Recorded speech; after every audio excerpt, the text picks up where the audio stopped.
So, as I was saying, I've been watching these Disney movies in preparation to try to get ready for the upcoming trip. And started with Robin Hood. Got off on a real strong start, Joseph. I was like... Maybe you should have saved that a lot for last. I was like, man, I got to go back and revisit some of these movies. They're still holding up. I'm experiencing and enjoying different things about them. It's been on a downward incline ever since. I mean, like, you knew that was your favorite. Yeah, right? I know. And I should have. I mean, it'd be like you watching Star Wars and starting with episode 9. I mean, it just... right? the best? Yeah. So anyway, I watched a few this week, and I was like, man, and it's not that they're bad. It's like the characters are really cool, and some of them, but like it's just some of it. Like it's like it can be so bloody boring. Yeah. Like, you know, like, is it dated at all? Well, it's some elements which we'll get to during my nerd. I'll go ahead and cover it now. So one of the ones I watched was Peter Pan. Okay.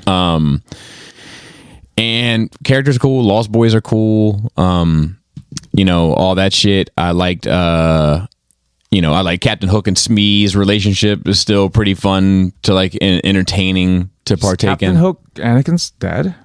What's that? Captain Hook is Anakin's dad? Yeah. You just said that Captain Hook and Shmi had a relationship. Pardon me, Mr. Smee. And the little alligator or the crocodile rather, right. TikTok, I believe is his name. Ahead of the times in many ways. He was, definitely. But anyway, in watching it, I was like, damn, man, like the characters are cool. I don't understand that world at all. I want to do some research into Peter Pan, like Neverland specifically. Like they've got the Lost Boys there. Mm-hmm. They're all wearing, I'm trying not to read too much into it, right? They're all wearing animal suits. The animals that they have chosen are all American animals, or not Western, but like Western Hemisphere, like North America. Okay. It's raccoons and bears and, you know what I mean, squirrels and that type of shit. And no mongoose, no kangaroo, no panda. Panda. But what I thought was interesting about it was simultaneously there's this group of Native Americans, right, or indigenous people, or whatever, you know what I mean. My heart's in the right place. If I'm behind on the term, if I'm behind on the terms, I'm sorry. Today's the day. Is it? Oh yeah, it is. Yeah, but perfect timing. Anyway, and it's like what makes the red man red is a song in it and all this. It gives you a little bumper at the beginning for racial insensitivities and so on and so forth. Does it say, how dare you watch this? Yeah. How dare you? Yes, it says, how dare you? Oh, boy.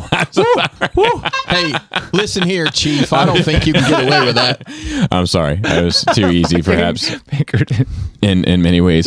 But yeah, it was good. It was good in the sense of like refreshing my memory and seeing the characters again and how they play in. But what was not good was the actual kind of story. It just drags. It just drags. I guess so is Robin Hood though. Yeah. It's so, because like to get the kids, get them picked up, take them back to the fucking Neverland, get them reacquainted with Neverland. This sounds like a documentary about a day out with Michael Jackson. Yeah. And like what else I don't understand about it is like how in the fuck are like, where did all these children come from, and why are they just roaming free in this Neverland as in animal suits? Do you know? And why are the pirates? Do you know why you don't get it? Like, don't make a face at me. Tell me. No, you watched it as a kid, right? It was fine. Yeah. You fucking grew up, bro. Oh, I'm Peter Pan. Like you grew up. I'm from Hook. I'm Peter Pan from Hook. Exactly. You don't get it anymore because you fucking old now. Damn. If you were a kid, you'd get it. Damn, that's fucking hard, bro. I'm gonna give you one for that. God damn it! This is what the show is going to be from now on. I mean, it's going to devolve into just fucking noises. Yeah, I'm already on one show that does that. So it's fine. Anyway, but yeah, it was a fine experience. I don't know. What year came out compared to Robin Hood? So I don't know. I'd have to look it up. But it is either way. Like I'm just like, man, the writing on this shit. I got to look into like the real Peter Pan, like the source material. I got to find out like, was this really always the plan? Where there was like this island, there was the pirate that was the bad guy, Duncan in the live action. There's a fairy that kind of helps you around, and then there's these little boys living in the woods in animal suits. And like, is this? And then there's this Native American tribe that's just hanging out on the lands. Like, is this real, or is this and how much of it is inspired by 1492 era? Like, you know what I mean? Like with America and Native Americans, pirates or ships, right. And you know what I mean? I mean, Disney always like alter shit, so I assume it's not going to be very accurate. To the original, you mean? Yeah, no, that's fair. Peter Pan is 20 years older than Robin Hood. So it makes sense. Okay, yeah, their storytelling was evolving. That and like the more recent the things are, kids show that is, like the more I feel like they're written so that adults can enjoy. Like the older the cartoons and stuff for kids, I feel like they're not meant for adults at all. Yeah. Like you can't, I think certain things are just meant for fucking kids, like Barney. You don't watch Barney and get anything out of it. Right. That's fair. But Tiny Toons, you do. Yeah.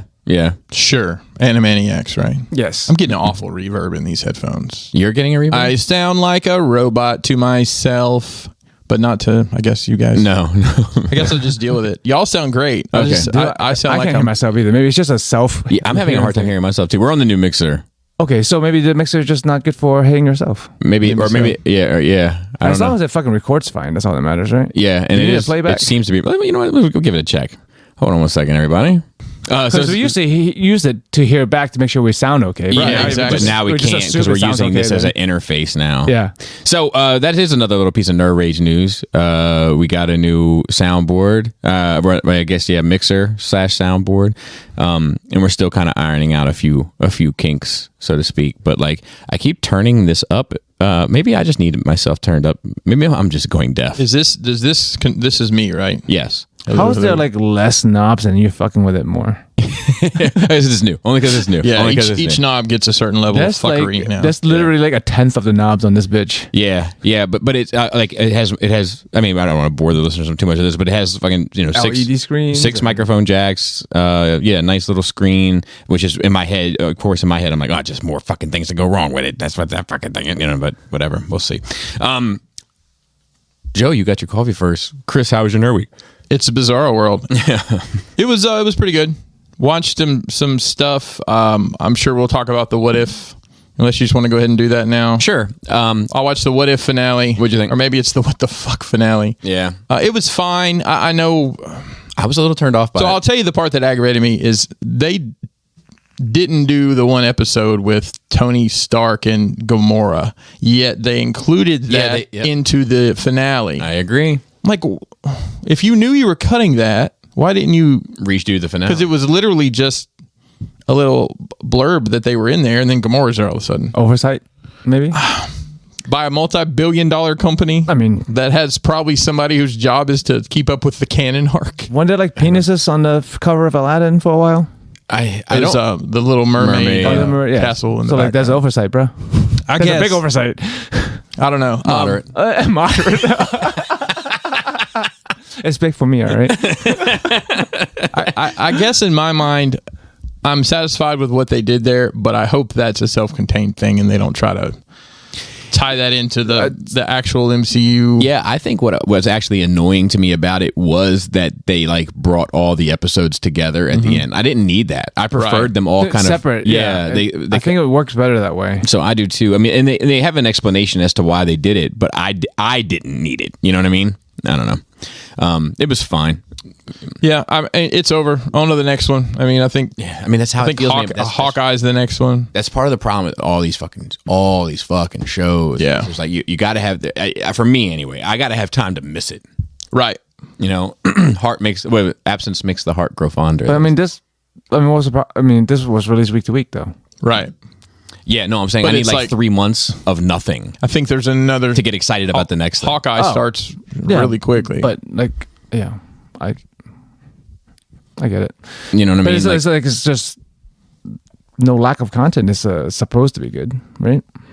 for the consumer. So I think I might argue that, but also because somebody else is going to put out a show, and in the absence of your show, somebody else is going to put out their show. True. That's true. So I understand it business wise, of course, but from a fan perspective, like maybe I would like a break from Marvel to enjoy somebody else's show, to then have miss Marvel and come back. Not miss Marvel, of course, but to long for Marvel. Well, that show is coming as well. Yes, I believe that you're right.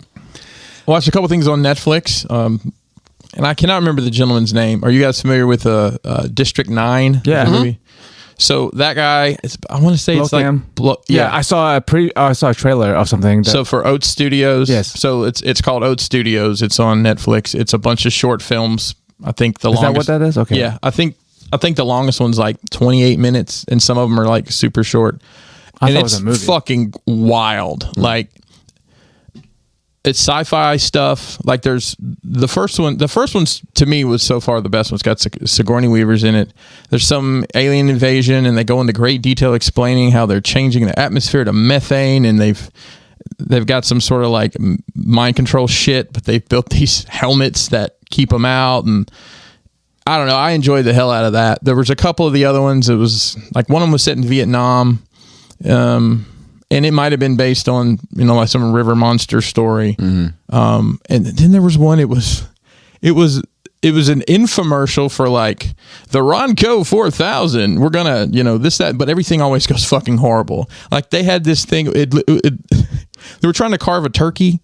And of course, you know how that shit is in those commercials. Can't ever get through the turkey bone. They're just smashing and it. then it's black and white, and these white people going womp womp. Well, it's like a chainsaw, all these knives on it, and the guy's trying to cut, and he cuts his hand off, and then something catches on. It was just very fun. It's almost like, it's you know how weird the Adult Swim shit got for a while? Yes. Yeah, it was like, you ever seen Too Many Cooks? You ever seen that thing on? I remember there was a time when it was different show, a bunch of shows on, and then like they pick one up to keep going. Yeah, and then it kind of reminded me a little of that. And I don't know if I didn't finish watching it. We watched probably about half of it. It's like live action Love, Death plus Robot kind of deal. Exactly, and that's kind of how I viewed it and thought of it as. It's like, a couple of them was like, well, okay, that was interesting. Watched The Closer, Mr. Chappelle's final Netflix. I want to see it. Oh, I know he's in some hot water. Oh my God. He literally... I mean, his is last one. He's like, Kelly and I were either hiding in our shirts because it was some funny shit, but then some of it was just like, he just said that out loud. You know what? In the crowd, like he'd say the joke and he'd kind of like pause, and the crowd would just kind of groan a little bit because it was just so over the top. It was mostly about gender, and the trans community, and he tells some stories in there, and like I guess one story about a trans person that he had dealt with in comedy, like you weren't expecting. All of a sudden, he drops this, and you're like, "What the fuck?" Man.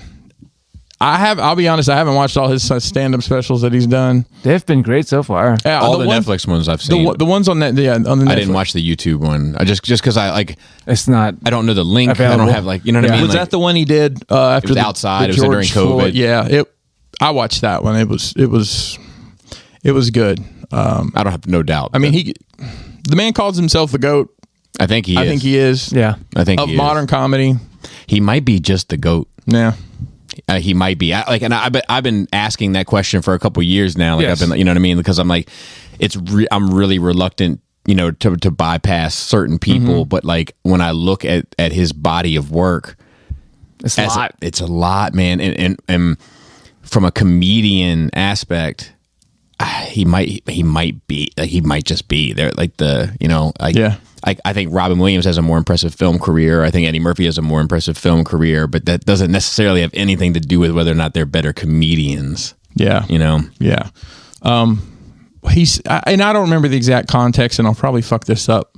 He says something about people are always like, well, I'm going to do this. What are you going to do to change things, Dave? And he says, I walked away from $50 million. That's what I did to change things. Yeah. None of y'all can say that. That's a mic drop moment. Yeah, it definitely was. It's only, I think it's like an hour and 10 minutes. It goes by so quick. I'm like, fuck, it's over already. Yeah. I mean, this is normal. Yeah, Like, I was like, but I wanted him to keep Yeah. going. I'll be interested to see what Dave Chappelle does after, because this deal's over with Netflix. Right. Like that was his, and he says this is the last one. I'm just gonna say all this. I'm gonna piss y'all off. You don't have to get over it, kind of thing. I'm like, So okay. you enjoyed it though? I I wasn't did. sure, like, with your reaction, whether I enjoyed Were it. you offended?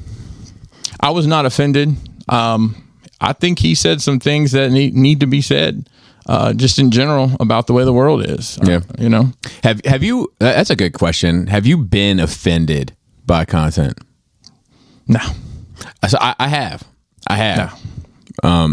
You know, and after it happens, like I take a step back and I'm like, Tell me what offended. I'd love to hear Like that. I'll tell you. I mean, it's the word, like, have I been offended, or do I find something offensive?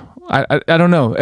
I'm trying to. I think finding I'm trying to figure out how I feel about, like, the wording of it. Okay. Do I feel like slighted? You mean, like, do I feel like I'm attacked verbally? Maybe. I mean, like I don't know if it doesn't have to be personal. You know, I'll give you my example. Not that it'll help zero it in. And look, and afterwards, like I had to sit down and talk to myself. You know what I mean? And say self. like you know, and be like, you know, like, all right, let's evaluate what, like, this has angered you, Right. you know.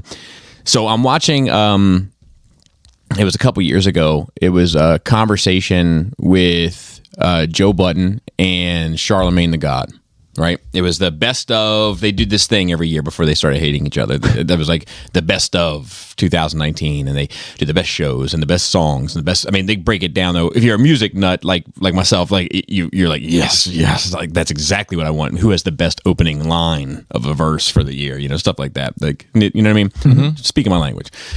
I've loved them all in the past. Now, I should also say I'm a Joe Budden fan. Like, musically, I have his entire catalog. I have, you know, I've seen him live. I can recite, you know, stuff. He's higher up on my list than he will be for most people's list. A huge Slaughterhouse. I wear a Slaughterhouse shirt to this day, et cetera, et cetera. I would listen to his podcast. Like, I'm a fan.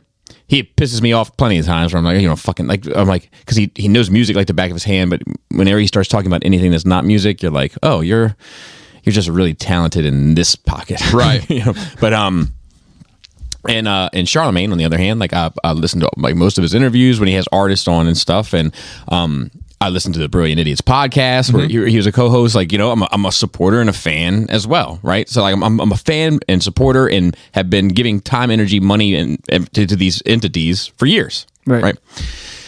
And they're talking about best albums of the year, and Joe Budden says, well, you know, I think that one album that we haven't mentioned that should be a contender is Post Malone's album, and this was I think Hollywood is Bleeding was the album, and Charlemagne was like, nah, and he's like, you didn't like it?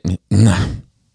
Oh, like, what didn't you like? He's like, I love fucking, he like Joe Budden like lists like 5. He's like, I don't know, man, I just don't like it. He just sounds like a fake Future to me. And Joe was like, he didn't really sound like Future to me. Yeah, he sounds like it to me. And he's like, he's like, and then Joe says, it's not because he's white, is it? And Charlemagne's like, it is. It's fucking mayonnaise music, and I don't want anything to do with it. Wow. And then I was just like, what the fuck? You know, like, That's racist. and like, I don't even care so much about, like, you know, labeling it, but it was just like, you're gonna totally dismiss something based on, you know, the aesthetics, you know, and it's not an aesthetic thing. It's a sonic thing, right? And to be fair, I've done that too, because like I'll really be into somebody, and then I'll check it out and I'll be like, oh, he's a fucking dork. I'm not listening to this shit, like, you know. But you know, anyway, I just, and I talked to him, and I was like, you know, like, you don't know him, he doesn't know you, he's not attacking you, he's not, you know what I mean. But I did have like a visceral kind of reaction to it. Yeah. Now, I mean, it's racist. But yeah, he well, is. no, I don't think it is. I don't think that's racist to say. Saying you don't like something because it's white. Prejudice, perhaps. Yeah. Wait, okay, I guess it's just semantics, but like, if you don't like something because of a race, I feel like that's racist. Yeah, but I think that like So like I understand where you're coming from, but like if I don't think that he wants to see any harm, like he doesn't have any malice towards them. I think with racism you need to feel like superior or have hate. He doesn't feel any Pusha T either. Yeah. But like, I mean, he feels like white people is inferior in that regards, right? He's automatically say, I don't like it. It's not as good, right? It's automatically inferior. Yeah, maybe. I feel like that's racism. Okay. Yeah, maybe. Well, I mean, looking at it that way. It would be like if I was like, yeah, I never want to see martial arts movie that's not Asian people. White people are just not good at martial arts. That's racist. But you may be right. But it's not. We're not though. And maybe it's racist to me for thinking that. I don't know. Yeah, Thinking about it, I'm not the racist Spider-Man, am I? I don't know. Oh no, I'm the racist Spider-Man. I don't know. How do I say this? I don't feel like I am in a place where I could be, not that I'm bulletproof. I just don't know, like, if I can be offended. Like, I don't know what somebody could say to me. Oh, I think you can be offended. No, hurt feelings and offended are different. I think they are. That's why I'm trying to get to the I root think of that's what is different. being Okay, offended. all right. Did it hurt your feelings when he said that about Post Malone? Or were you offended as a white man? As a white man. The face that you made. Hold on. Oh my god. Yeah. Dude, There's there's 9 buttons on here. There's 9. We've only heard 2 so far. Dude, I have no idea what the 7 noises Is this what the Squid Game is? Is it a soundboard with fucked up noises?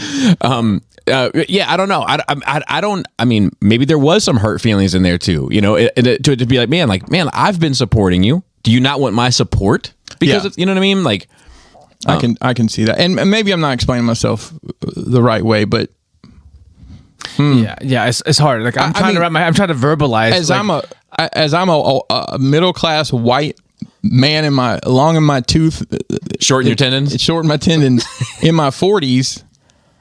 I don't know. Like, people can say nasty shit, and they do.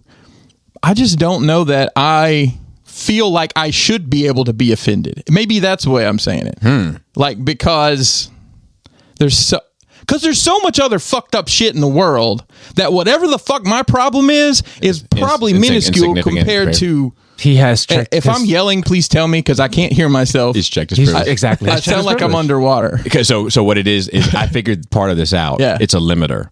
So as you're screaming, Maybe I should just no, because it's fixing it automatically. It's not bottoming out. Nope. Okay. Because like I don't feel like I've been personally offended, but I've found certain things offensive. Like So I don't- probably like I'm not about censorship. I hate censorship, but sometimes like, man, that's a fucked up point of view. Well, sometimes I would say I'm against it also, generally speaking. Yeah. Right. But like I'm not against it in 100%. I mean, I don't think anybody's against censorship 100%. Like they're like, you know, like, well, we're thinking about putting child pornography on C-SPAN. Like, no, probably not a good idea. Right. Right. You know? Yeah, sure. There should be a limiter, Bobby, just like our new soundboard here. Yes.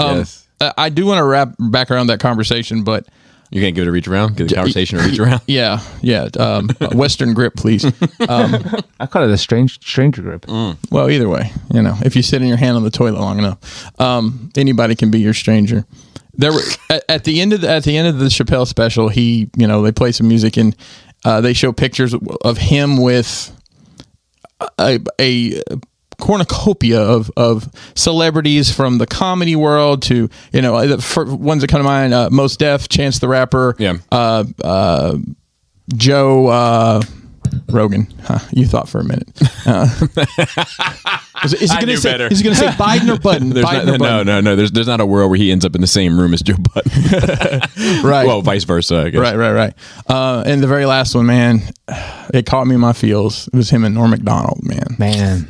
I was like, what was that movie? Because I forgot that they did that movie Screwed together. Have you guys ever seen that movie? Yeah. It's Danny DeVito, Norm Macdonald, and Dave Chappelle. Yeah. And it is so fucking wild. And I'm sure it's streaming somewhere. I should watch that. I love a lot of those little like montages even that he puts together at the end of it. Those are super fucking thought out. Mm-hmm. Like nothing he does hasn't been gone over with the most meticulous fine tooth comb of all time, and yet seems so natural and organic. And you can tell it's been carved like a fucking Greek statue by an artist behind the scenes. There's so much minutia in what he does. Like, every word he said is purposeful, and He's an artist. Yeah, he for really sure. is. He really is. So on that topic, I had this thought, and I may be way off base here, but do you remember when that, I don't know, that $700 Optimus Prime, The transforming one? right, but they didn't, what did they say? Morphing They or said some shit. convert. Yes. Do you think that has anything to do with the gender issues not issues, but gender? I mean, I think Dialogue in the that's an world. interesting question. That came to me the other day. Just randomly. I think that's an interesting question to ask. I don't know. I'd like to say no. I would too, but I don't know.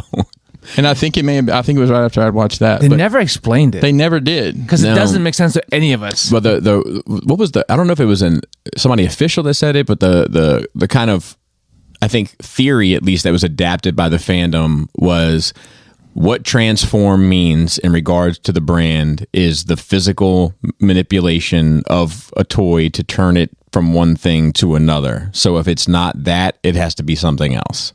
That doesn't make sense though, because your show is called Transformers and it transformed without Spike like going to move the pieces. So I think that's what I said too at the time. It was that exact thing. I think it was overthought either way. Yeah. But I just thought of that and but maybe though. I mean, maybe. That's interesting. all I needed was like, bro, I don't get it. Like, it should have two commands: transform and then roll out when it starts going. Transform, roll. That's all you need for Optimus Prime. Yeah. Do you guys think you can watch a movie or a TV show too many times to the point where you just start dissecting things that it makes you not like it as much? I mean, you can watch anything too much. like one specific event, and I'll tell you my example here. I started watching The Dark Knight Rises yesterday, which I for all its faults and the shitty choreography of that fight scene at the end where those guys are just kind of, it looks like they're doing aerobics with each other, which still isn't as bad as Attack of the Clones arena sequence. No. Yeah. I don't know. Just act like you're fighting back there. Like they had to find out ways for like the battle droids to walk faster to like catch up with the lightsabers at times, and like yeah, it's clunky. So not the opening scene, but the scene in where I'm going to assume it's somewhere in Africa where Dr. Pavel, they're scooping up Dr. Pavel and what's his name that from The Wire and from Game of Thrones, little finger. What was his name? Oh yeah, Littlefinger. So he's the CIA guy, right? Right. So would CIA guys ever load people with hoods on, bags over their head into a fucking plane without knowing who it was? That came to me. I'm like, that's fucking stupid. Why would you ever take 3 people on an airplane to extradite and not? Well, they had to tell the story. Well, I love that part of the movie. Well, I don't know if they knew Bane was on there. It doesn't matter, Bobby. You think a CIA guy's like, hey, check? Well, yeah, I think possibly what they're asking is, that they wouldn't know that Bane was under the fucking. I don't hood. care that it's Bane. Just say no. But that's where I think it is dumb. That's where, if I were to lean on it somehow, I'd be like that they have Bane in there with the mask on underneath the hood, and they don't know he's on there. But because I can see them rounding up, like they have a terrorist cell, putting them on, and then they're just interrogating these people. It doesn't matter who they are. Yeah, I can Maybe go out on a limb and say that. I don't know. It was just but to know that he was on there. I mean, the only thing would be worse if he had like the fur coat on. You know what I mean? And the other thing is, every other scene he shot, from below where he looks like he's 7 feet tall, and those dudes are all like 5'6". Yeah, they're short. Yeah, but you know what? I wouldn't trade him, that actor, for the world though. Dude, and I love The Fire Rises. I love that scene. It's so good. It's so good. But I think any movie is like that. That's why I said you gotta turn off certain things when you watch fiction in general, because a lot of shit doesn't make sense when you start thinking about it. Right. My favorite line in that shit still to this day though is when she's like, she tells Bane not to kill Batman, and she's like, don't kill him. I want him to feel it. I want him to feel and see the fire of 1,000 or 1,000,000 souls or whatever it is. And then she walks out of the room, and he's like, we both know I have to kill you now. You just have to imagine fire. Yeah. That's great. That's such a good line. It's such a good movie overall with the story arc.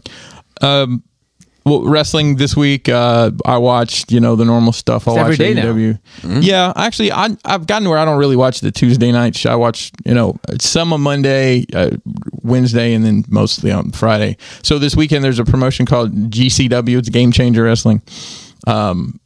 They run the Showboat Casino in Atlantic City in the Carousel Room, which is this crazy, colorful thing. Now, this is a promotion that they do the full-on death matches with the light tubes and all that, but they also do like technical wrestling, and it reminds me more of anything like ECW was back in the 90s.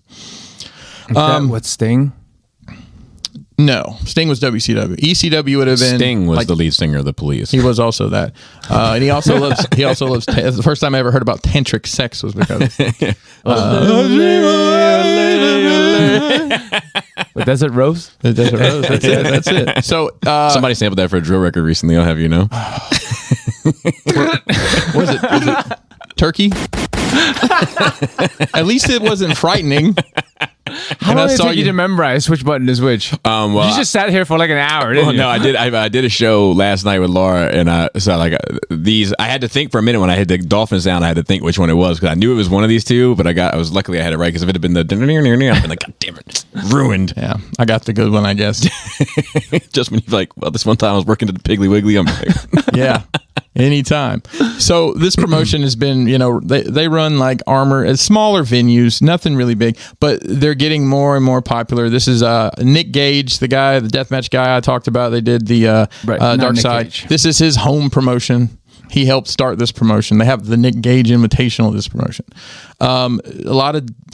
They've been getting more and more names coming to this show, like John Moxley, who was the AEW champion, who still works for AEW. He wrestled on there in a death match this weekend. They had the most people that I've watched that show come from that venue several times. And I mean, it was standing room only. Like literally there was no room at all. They announced that they are going to run the Hammerstein Ballroom in New York City in January. I don't know if that means anything to you guys. No. It is the Manhattan Center. It's right next to Penn Station. It is like the mecca of independent wrestling. ECW used to run there. WWE's ran there. Actually, I think 2 or 3 years ago, Jose, Hair Can Be Flex, watched Ring of Honor there. So they're going to run that, which is a huge step for that promotion. And it makes them legit. Well, kind of. Yeah, they put out a really cool video. Like the promoter said, people said 1 million GCWs have come and gone, and we're just going to be another one. And then they revealed this big thing. Looks like Kelly and I are going to go to that. No shit. We're going to take the train up. Yeah, when is it? It's like the 22nd of January. Okay. Brr. Yeah, we're going to take the Amtrak from. Yeah, we're taking Amtrak from Baltimore. in December. Yeah, I've never done it before. I've taken it. We took it. This was kind of where we went for our honeymoon. Went to the Bronx. That's only me. It wasn't really our honeymoon, but it was like we went on a little trip after we got married, and it just happened to be New York, and we stayed in the Bronx. No, I'm Asian. I think those buses, bro, from Chinatown. Yeah, so you can catch the Greyhound, but it's just not Greyhound. The Chinese gambling people. Oh yes, I don't know about that. That's a whole nother vibe. Yeah, I've heard about it. That's what I write. How the hell would they have the recipe to that pie? Because I priced it out, and then I'm like, if I drove, first of all, I have to drive.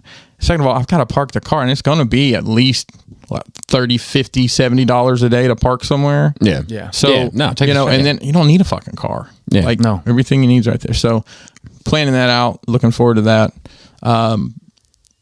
Been playing Ghost of Tsushima. I beat the main story, and you don't want a side.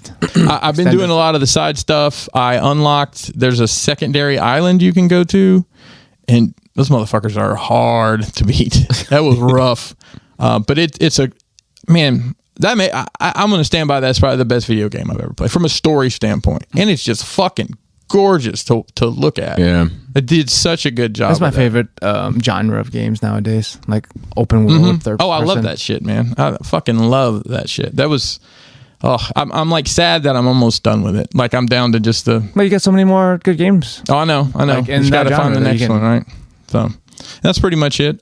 So you're not on board with Bobby with the you need time to miss shit because you watch wrestling every day and it's good. You don't need to miss wrestling for a while. Well, like I said, I don't watch. Tuesdays and Thursdays, I don't normally watch it.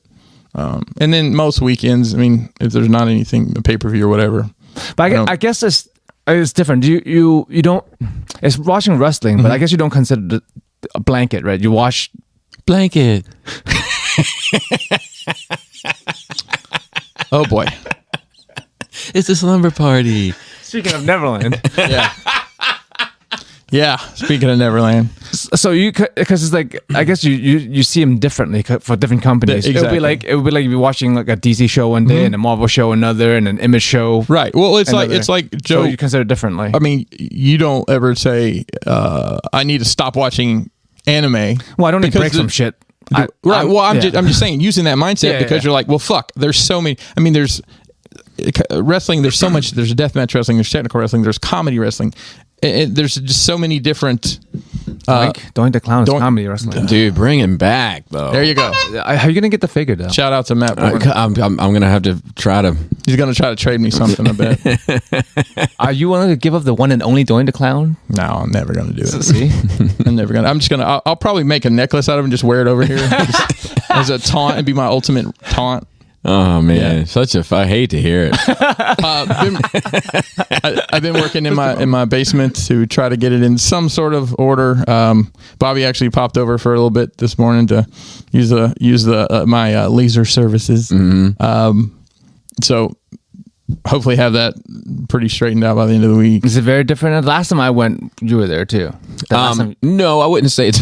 No, I wouldn't say it's. Well, no, the last time you went, when was it? Have you been there since we built the walls and shit? Oh yeah, so yeah, it's very different. It's very different. I'm sorry, it wasn't very different from the last time I saw it. There were piles of stuff in different places. Yes. Some of the piles have made it onto the shelf, but in a very like bookstore manner.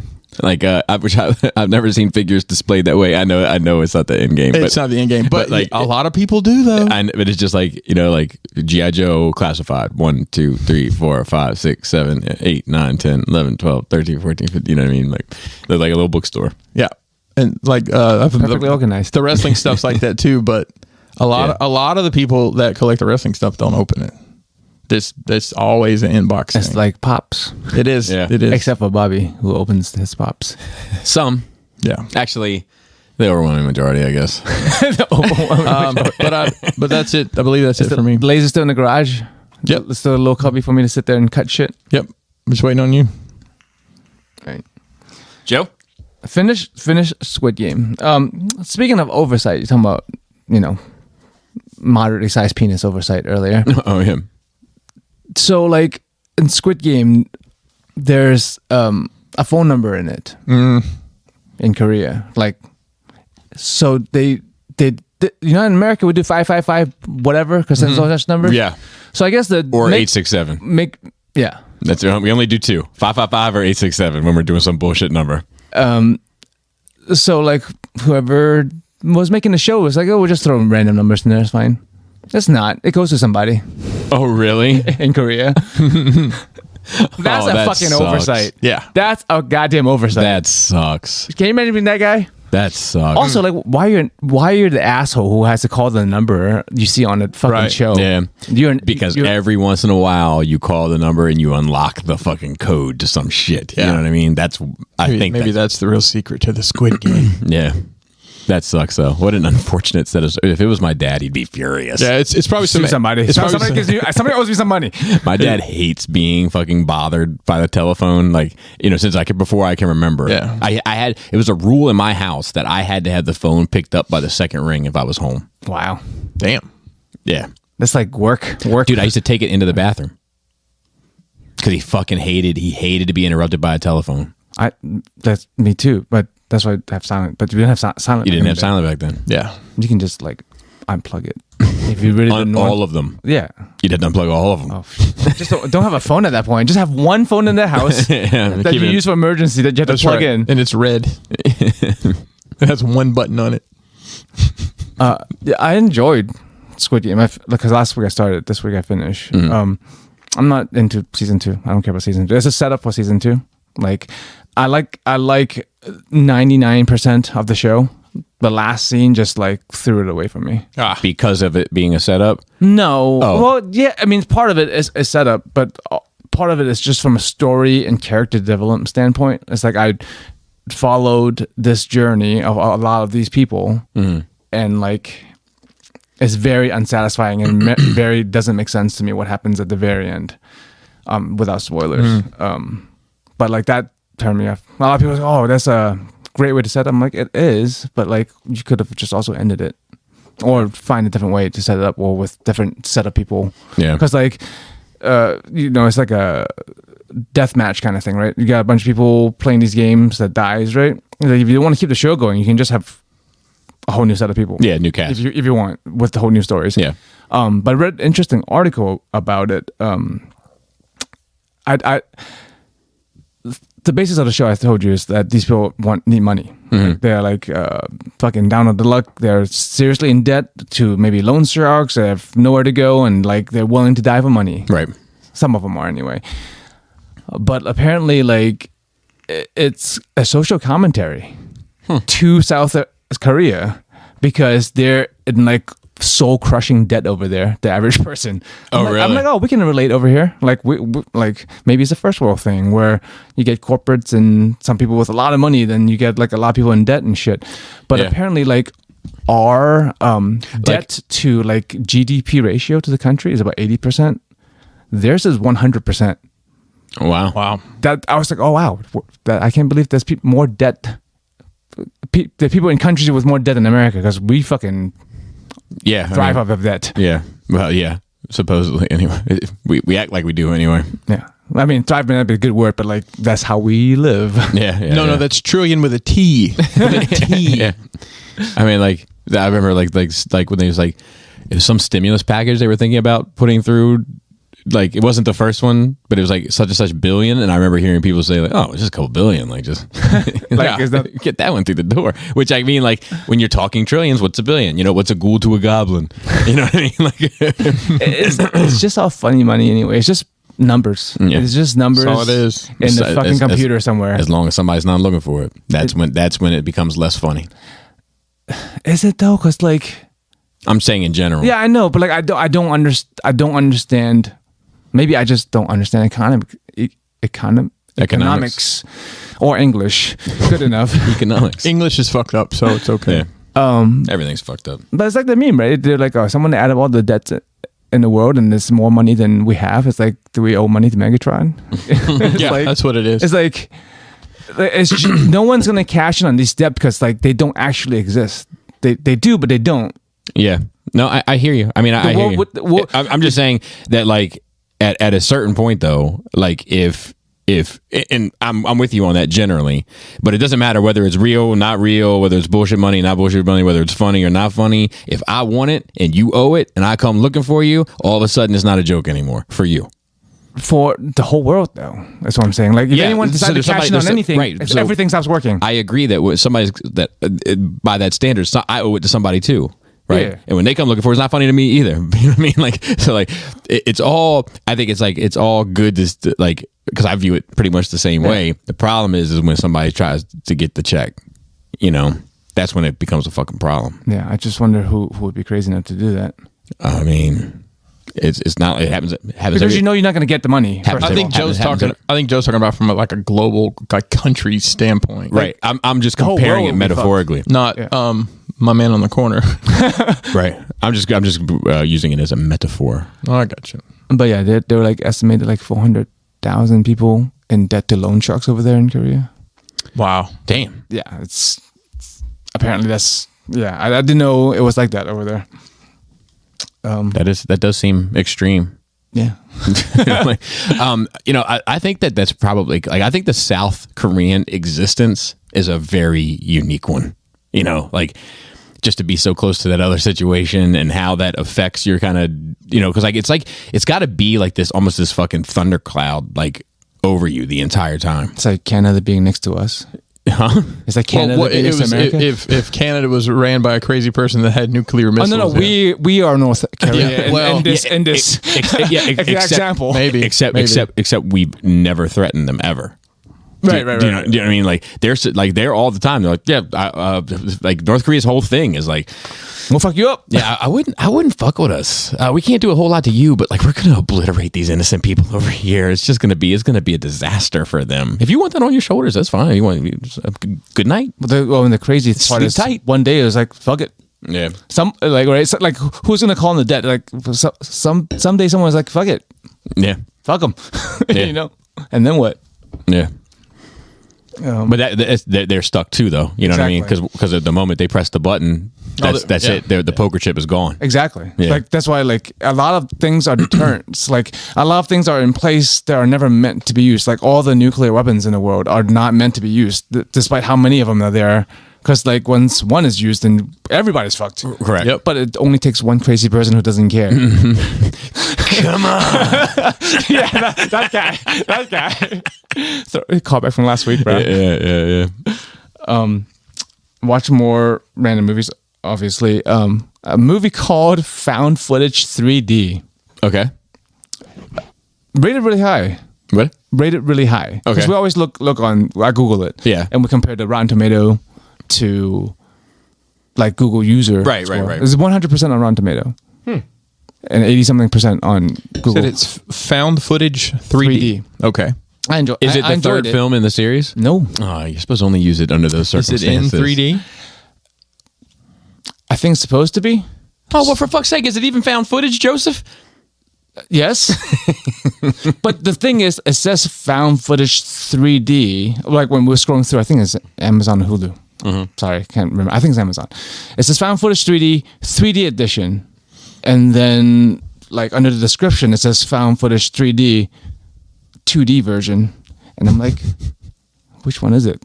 Like you can't list both. Yeah, right. It was 2D. Okay. But I was found it was it this kind of 3D or like people throwing like snowballs at the camera? pin? I didn't notice it because I wasn't wearing the 3D. Right. Right, but you can you can notice that still like tell. like there was a time when I remember Brendan Fraser did a Journey to the Center of the Earth or Yes. something. Oh, yeah, that was yeah. like the first I'd say of the 2000s 3D.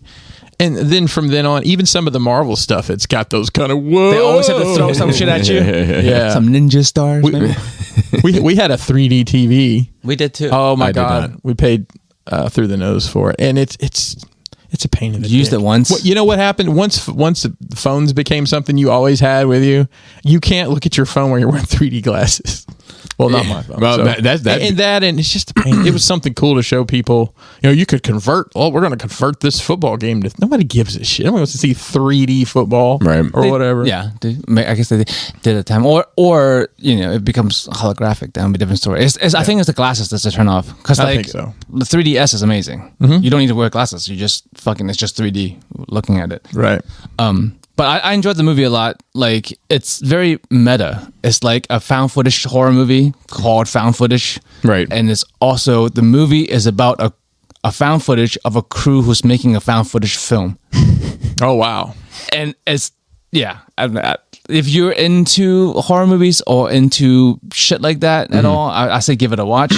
It's an exclusive, I think Shudder exclusive. So whoever has Shudder, whoever owns it, I don't know if it's Amazon or Hulu, one or the other.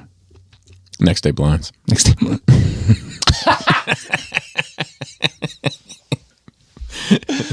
I thought it was Braille? great.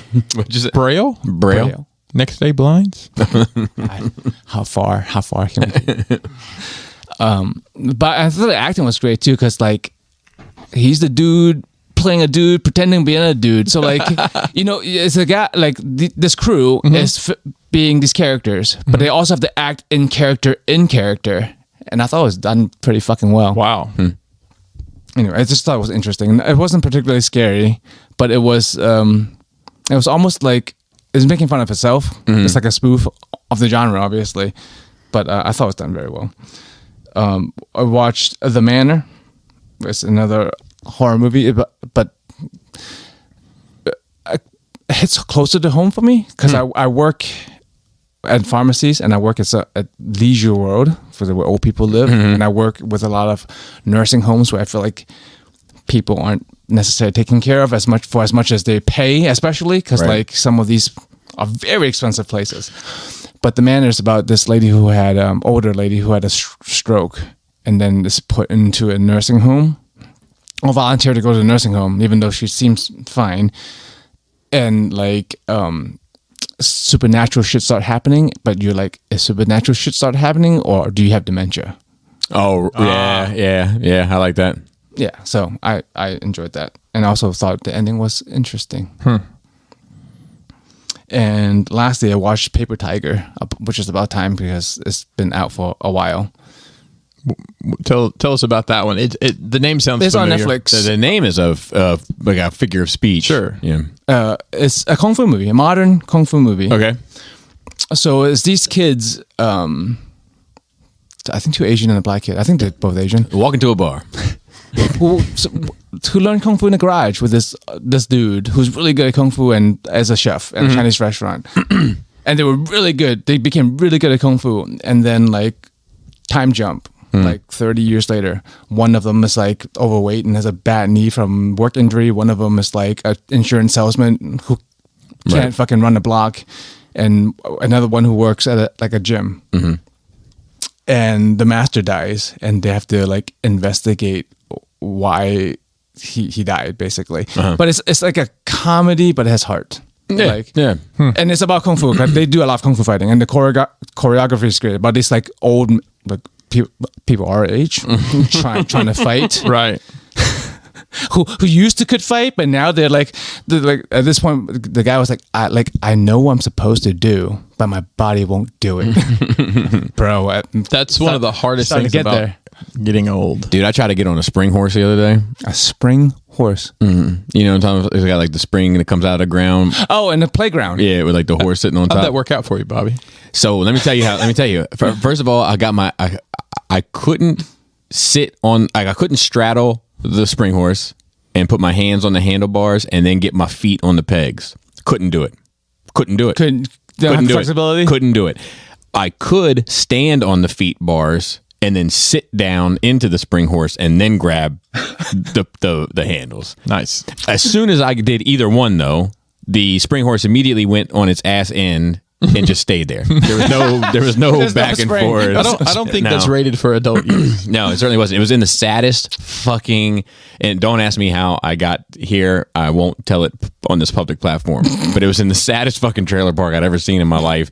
And Hello? Did the horse have very long teeth, would you imagine? The longest, and its tendons were shorter than its spring. But like, all right, imagine a grass area about 20 feet by 20 feet by 10 feet. It's gated with a gate that's about 2 or 3 feet tall. The front gate where you would unlatch it to walk in, long gone. Inside of the gated in area are 2 spring horses on grass, not like on like mulch or any of that, in grass. Do you think there might have been mulch at some point in time? Hard to say, really. Yeah. Sitting off to the right in the ground, nothing else in this little area. Just these these 2 spring horses, and they're not centered, so there obviously was other shit there. The rest of it got torn out or stolen, and they just couldn't get those out of the ground. And so then they're there. something else sat outside of it to the right that was like this giant metal spider that was like horrifying, but was obviously like one of those climbing like a jungle kind of gym? Yes, it was a climbing thing. It was obviously the bee's knees in 78. Did you but climb it? So I did, and I fell. Did you get did you get tetanus? Probably. Okay. I think it almost had. I think it was like at first, just because of the neighborhood I was in and the general state of everything. When I walked up to it, the paint was all fucked up. But like I like just gave it a quick grip just to see if it was fiberglass. Like because I was like, this could be fiberglass. I have this fucking I don't know if you've ever handled anything fiberglass before. Oh, absolutely. You're picking that shit out of your fucking skin so I tried it, and the fucked up thing about this thing is it was like a Wacky Wild. What is it? That bike from South Park, the bike that's hard to ride. Wacky Wivey driving bike. Yes. Or the wheels are all fucked up. It's like square shit. So like, all right, so the 8 legs on a spider, right? So 4 on each side. The front 2 and the back 2 are basically the components to playing this or experiencing this thing, right? So between the Mom, I have to tell you, I experienced the most interesting spider at the playground today. yeah, well, if the spring horse is supposed to go back and forth on a spring, if that was the experience of a spring horse, Right. all of the experiences can be had on the spider times 4. So 4 kids could be playing on it at once. I got you. And the front 2, or let's just say these are the front 2 legs of it. There's one bar here towards the top. That's where you get your footing to start experiencing it. And then the second one is like up at like my knuckles here. Mm-hmm. I'm 40, and I'm not a Chris Pinkerton, but I'm not a Sam's Formers either. Sure. I'm 5'11" and a half if you want to get technical. I'm an average size man. Yep. It took every bit of me to get up to this second bar. Wow. So a kid is just fucked. You saying there might have been some concussions on this thing? There's no doubt. There was a concussion on it last week. Me. So then I got up to the second one. The step from the second one to the third one, even more misleadingly challenging. So I tried to get from the, and that one's kind of like, it's a lateral. Yes. You know, it's so like an upper segment of the leg. Yeah, because now you're down here. Yep. So like, I'm trying to get to that leg, and I got one leg over there, and I'm trying to like get my weight centered, but the bars are kind of small. My feet are average man feet, you know, size 12s are trying to get over, and no. And my body had to make a decision. Are you going to commit your feet and go to do a split? You know, and I was like, nope. And I just dropped one and then hoped that the other slid off, because otherwise it was going to be hung up there, and it did. But then I was looking at from that one to the body of the spider, which is like the goal. Last one, yeah. Even worse. Did you take a picture of any of this by chance? I hope so. This sounds like I know Ninja somebody Warriors. did. I'll get a picture of it. Did you have a crowd watching your ass? Oh, yeah. I feel like people are like looking out the window, like, what the Couple fuck is guys. that guy doing? Couple guys. Let me see, because he got a picture of me on a spring horse too. Nice. But anyway, continue, Joe. I'll get it. Oh, where was I? Oh, yeah, Paper Tiger. I actually really recommend this movie. I really enjoyed it. It has like a bit of everything. It has some action. It has some heart. It has like a decent enough story. It's not crazy convoluted or in depth, but it's serviceable. But the characters are where it's at. The characters and their interaction, and remembering, like, I think we all have friends that you were really good friends at one point, and that like you just drifted apart, No. and you just don't see anymore, and then all of a sudden, that wouldn't happen. What planet would that happen on? but what, like, at what planet does it happen that like you meet up with these people again someday? That is what this, you know. Yeah. And then just imagining what that would be like.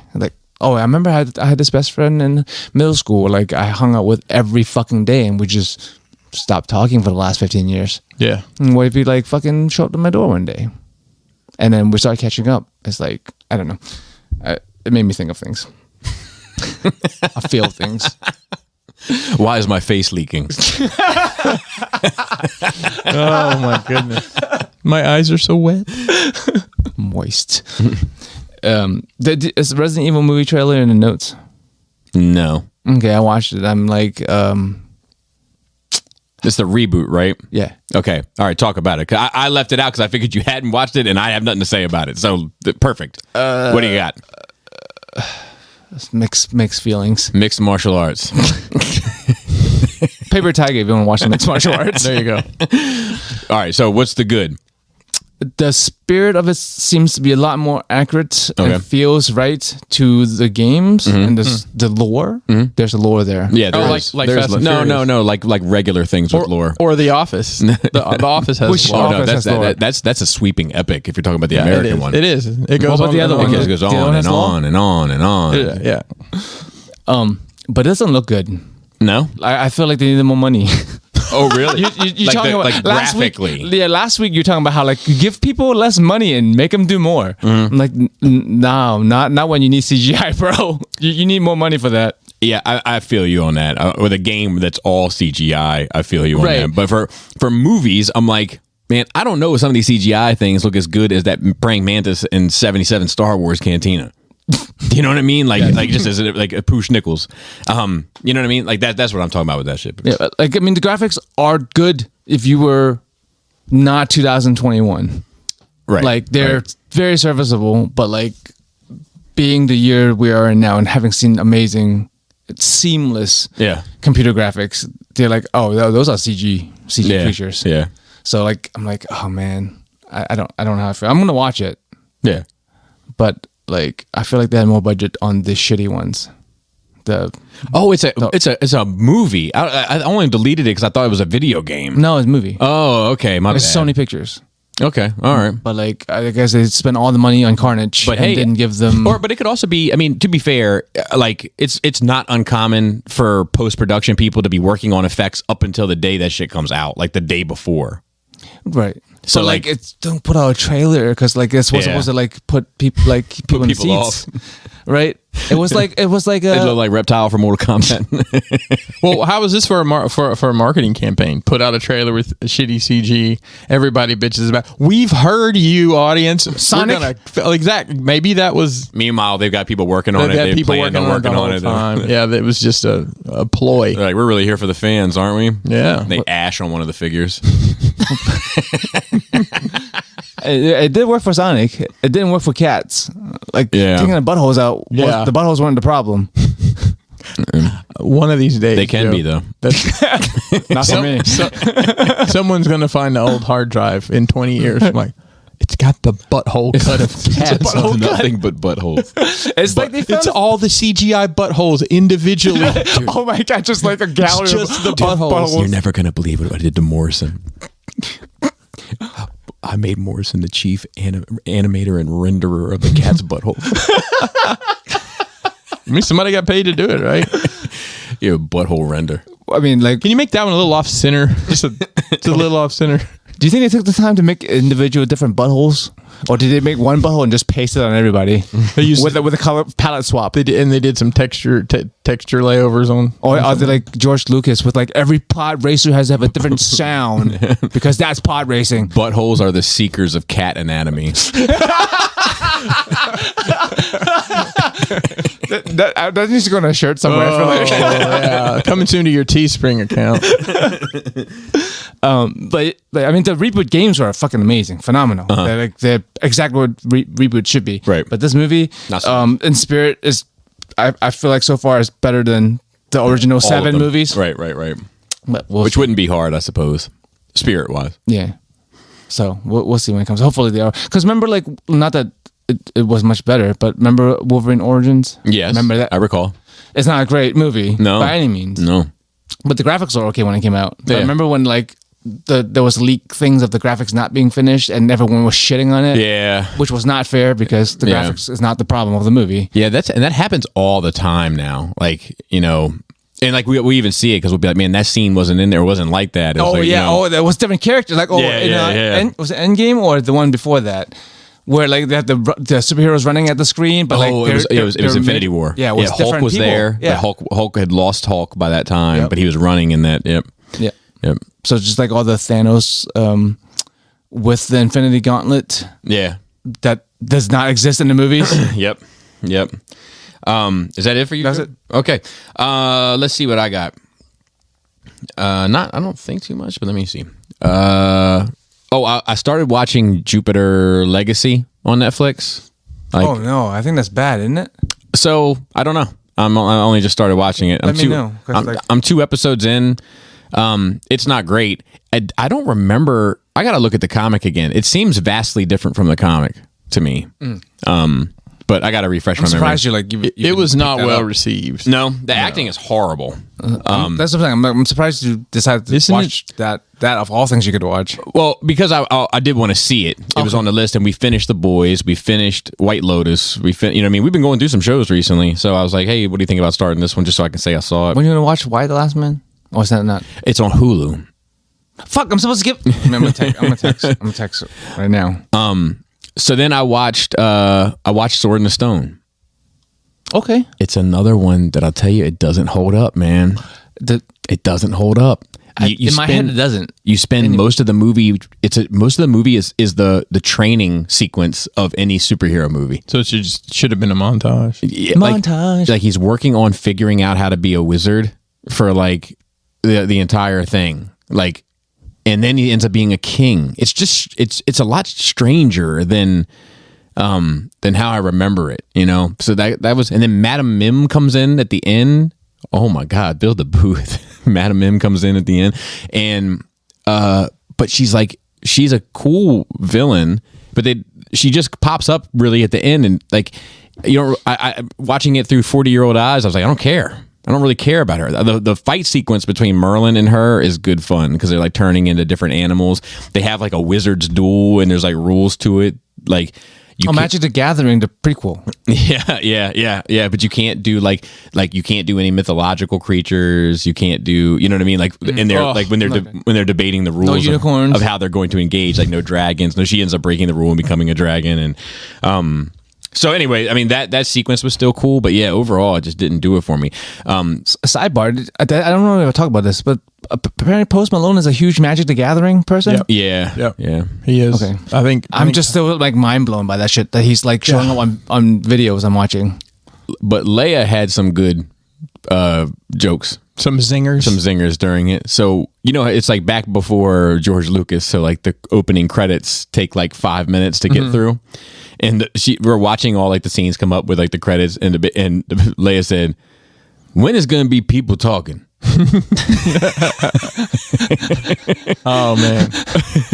Then there's like a wolf in the beginning that like is like he's like in the forest, and he's like in the woods, and he's like, you know, it's like dangers in the woods, and he's like lurking there, and he's like chewing on a bone. And I don't know why I found this so funny, but Leia said, he has a bone in his mouth, just having a good time. So Peter Pan, I took a little bit of notes. You did say the darndest thing was the Bill Cosby show. And then I think Steve Harvey did the most recent version of it. It's your man. So in terms of like the little racial bits with Peter Pan, yes. So these are the notes I took. Here's a quote from it. "Those Redskins know this island better than anyone." There's a whole song that refers to them not only as Indians, but is like what makes the red man red.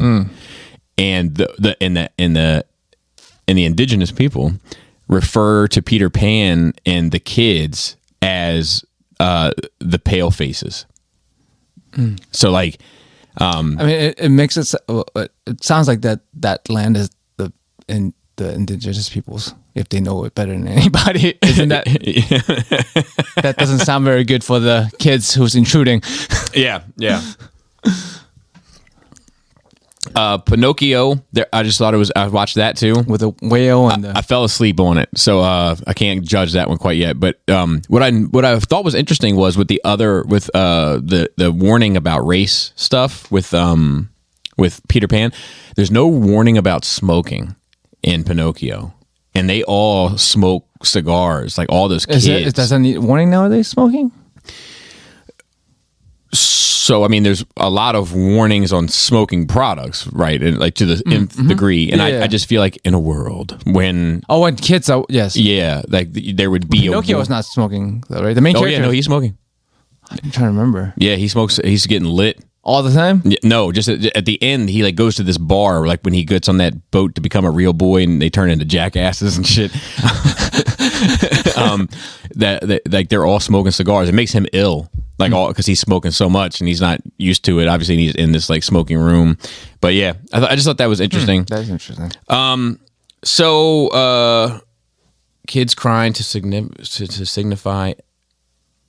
Oh, and the opening thing also. There was like it was weird in Pinocchio, just like time capsule wise. It opens up with like Geppetto's cuckoo. He's got all these cuckoo clocks and shit, and it strikes. The clock strikes 12 or whatever, and they all cuckoo, cuckoo, and all these different things are happening. One of them is this woman that like slides out of the clock. She's got her son draped across her lap and is just beating the sun. I remember that, and the son is crying like. And that's like the cuckoo clock. I was like, what the fuck? It's kind of hilarious. But anyway, okay, so then... That's some shit I think I would find in your house, Pinkerton. Like, just... Yeah. I know where the button is. No, it's because you have the goddamn upside down Christmas tree and like all your arts and stuff are very like, Yeah. It keeps going. Yeah, this one goes on That's for a while. long. Jeez, that's what she said. Okay, so also I'm still watching Scenes from a Marriage. The last episode published last night. I am going to finish it, even though it's fucking Traumatizing? even though it's traumatizing. I am going to finish it. Are you having sweaty palms while watching it? Yeah, I mean, it's just fucking horrifying to me, man. It's just like somebody just saying, "Look, that's it," and you had no idea, you know. But like, I know I've said it before. I'm going to say it again. If this last episode, which I haven't seen, is just absolute dog shit, and it might be, it just ruins everything. You know, You're like shaky, bro. I know. The divorce. Don't leave me too. But like, if the last scene is just awful and it ruins all of it for me, if nothing else, it is a fucking masterclass in acting. Actors, like everybody that's going to acting school should be forced to watch this fucking thing. I've just never seen anything like it. There's times where I'm watching it and I forget I'm watching a show. I feel like I'm like have a fucking Watching ring Real World or camera some in shit. fucking people's houses. You Give know what I me mean? anxiety thinking about that show. Like a 4K ring camera in people's houses. How it sounds or how it feels. Okay. So and then the last thing. So I watched Saints of Newark, which is the Sopranos prequel. I watched it all the way through. Oh, yeah, you finished it now. Watched it all the way through. Because last So week you didn't finish and you were... Did you start over, or did you just watch it from where you fell asleep? I started over. Okay. I started over. Let me take a sip of my coffee before I get into this shit.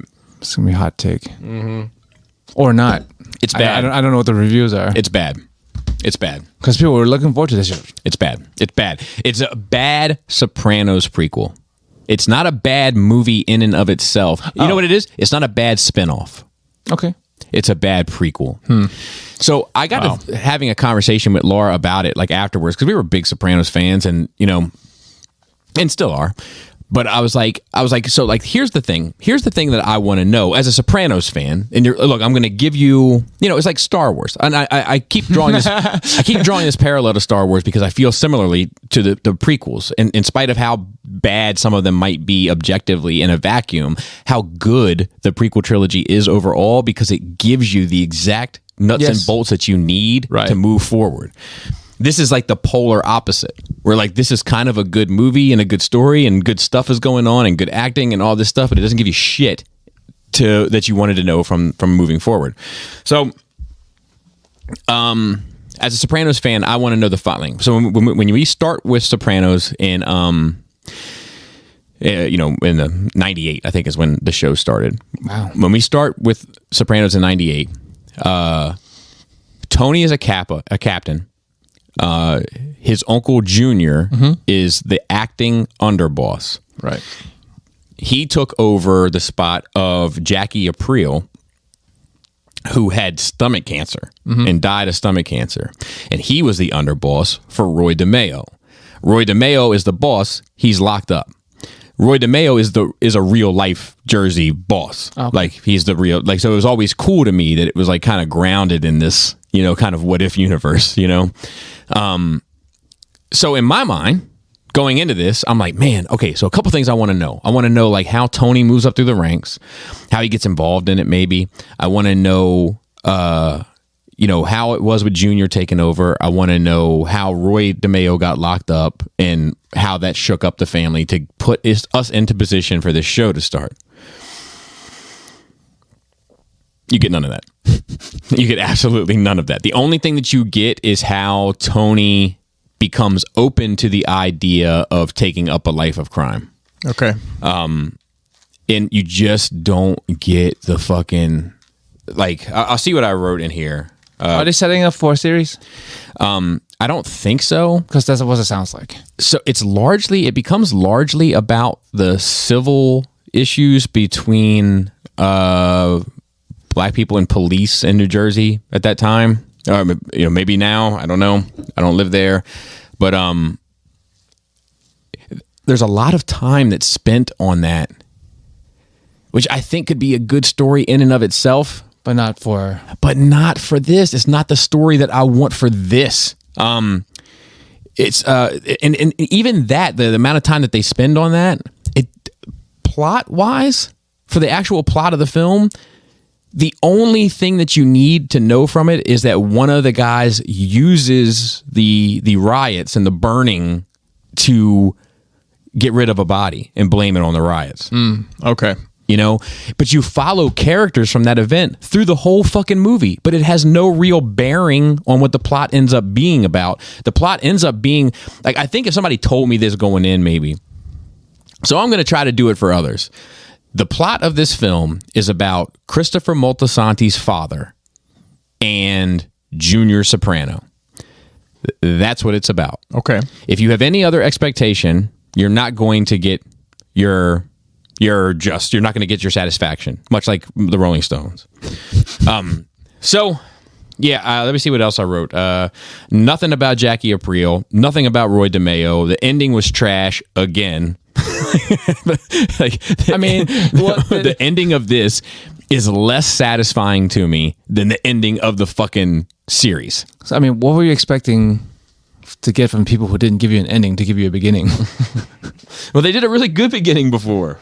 You know, I thought like, oh man, they can't fuck this up. Their ending's already made for them. You thought this was going to be like Rogue One type deal. Yeah, and it was not. So that's it. We do have a couple things of notes. Also, once again, to everybody out there, like if I seem short this week or I seem like not absent, I guess is the word, but like if I seem aloof, preoccupied, Bobby. I'm burning the candle at both fucking ends. I am trying to get everything ready for TFCon. I got a Halloween party this weekend, and I'm trying to make sure that that's sorted, and then I'm going away shortly after that. So like, you got so much content you have to prepare. I'm trying to get the content pre-prepared. I'm trying to finish up this diorama so it's not just lingering over my because I won't be able to fucking relax. So I'll be thinking about it. You know, it's not even that serious. Yeah, I know. And then you know the song, I'm recording the song tomorrow. Yes. So like that's been going on. There's just a lot going on. Not taking nobody with you. Bear with me. I'm not. You couldn't make it this year. I have to work. I know. It's so sad. It's like the breaking of a tradition. Yeah, man. We've been doing it for like 3 years now. Yeah. Would have liked to. Yeah, no, I would have as well. And actually, I think Phil asked if he could come, but he thought I was doing it next week when he's off. I think he's off for largely next. But this week he's working his regular schedule, so he couldn't make it this week. You know, so that's couldn't do anything about that, unfortunately. And I was even going to consider having, or no, I wasn't. I was considering extending that. Look, if you're off Monday. Yeah. We're doing Nerve Rage. Come by and do Nerve Rage, but I think I have the weeks confused. Doesn't matter. He couldn't make it. So notes, just a couple. Another Marvel spinoff. Possibly I don't need. WandaVision's Agatha is getting her own show. Why? Why is she getting her own show? I don't know, man. The same reason Bobby has to record videos for. He's got. They have to have content. They have to fill the time. Yeah. But I feel like they have better resources than Agatha. I just don't know if I need more Agatha. Like, I don't know if I listen, give us you don't have to watch it. Crocodile from Loki or whatever. The crocodile what if the crocodile from Loki is actually the crocodile from Peter Pan in a multiverse? So I'm more interested already. I would watch this thing just on TikTok from Peter Pan. The alligator is one of the most charming characters in that fucking thing. Yeah, so I don't know. It just seems like, and once again, this is like they say this now, but then who the fuck knows? Like, you know what I mean? Like all these projects get green lit and all this shit, and then like 6 months later, they're like, we're canceling that. Cutting it. You know. And then the last one is Wakanda is an anti-vax country. So I don't know if you've been following, but and I'm terrible with names, but the young lady that plays Shuri is getting herself into some hot water in the public sphere, you might say, with anti-vax comments, as well as in the past she's had, I think, transphobic comments as well come up to haunt her. And with Disney being very, I mean, they've always kind of tried to be and like it's a safe space, Bobby. Yeah, that like nowadays anyway. Well, the past, I would say past 30 years. Yeah. Maybe not 50 years. Well, do you remember? Well, I think some of it is overcompensation. Yeah. Do you remember? It's probably 10, 15 years ago. They were having like a Pride Week down at Disney, and the conservative world was all I'm going to use this term, aflame about it. That's the only, okay. I guess that's just what I get. For now, I got to get some other ones in there. It's got 3 banks. Oh, it's almost like a stream. Wow. I only had the first bank filled. Okay, so I mean, just I remember that wasn't too terribly long ago. But to say that now they're really trying to keep their everything on the level, and I read that, I guess, that article. Yeah. About I think they said starting at a certain point you have to be vaccinated to be on the set. Yeah. Anything they do. Yeah, I mean, a lot of like workplaces are requiring, as in like medical places, like, right? Like my company, you have to be vaxxed or you can't work for them anymore. Kaiser, you have to be vaxxed. I'm actually surprised that mine hasn't, but they haven't. But part of that, but like it gets tricky with government. That's my only thing.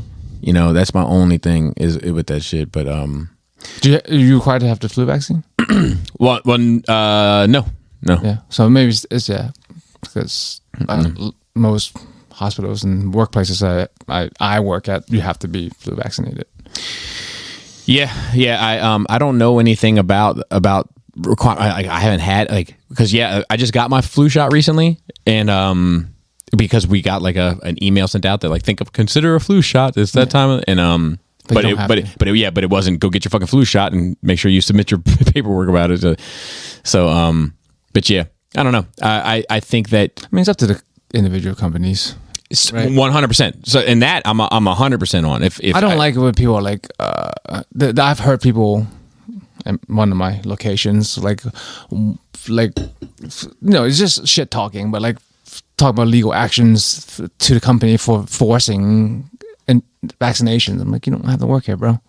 Yeah. Like it's also like their company, their rules, man. Yeah. 100%. I think that's what made me consider because like working for the company that I work for, I was thinking to myself, they could fucking do it. Yeah. And I was thinking, how do I feel about it? And then I was like, well, fine. And that's what led me to say government gets tricky. Yeah. Right. Because comparing it to government, it's like I can understand how federal employees are like, oh, wait a minute, because your employer isn't a privately owned thing making a decision for what's best. Your employer, you're simultaneously paying your employer. Right. Yeah. Yeah.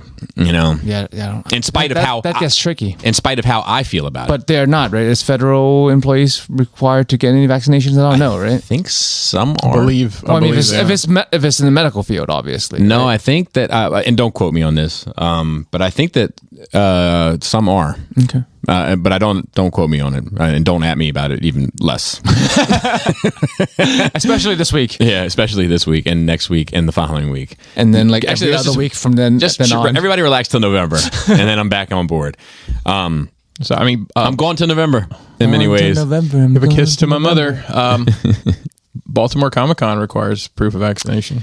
Even for children not old enough to receive it. Yeah, that's literally written on there. Wait, vaccines are required for every attendee, including children not old enough to receive it. Well, somebody should have proofread that. No, maybe they just meant that we don't want kids here. What they're saying is they're not welcome. Yeah, we don't want kids here. And yeah, it makes sense. Because like my kids, I'm gonna go Friday and check it out. And I was planning on taking Selena and Leia. So you can, the kids can go, but they have to have a test within 72 hours. Okay.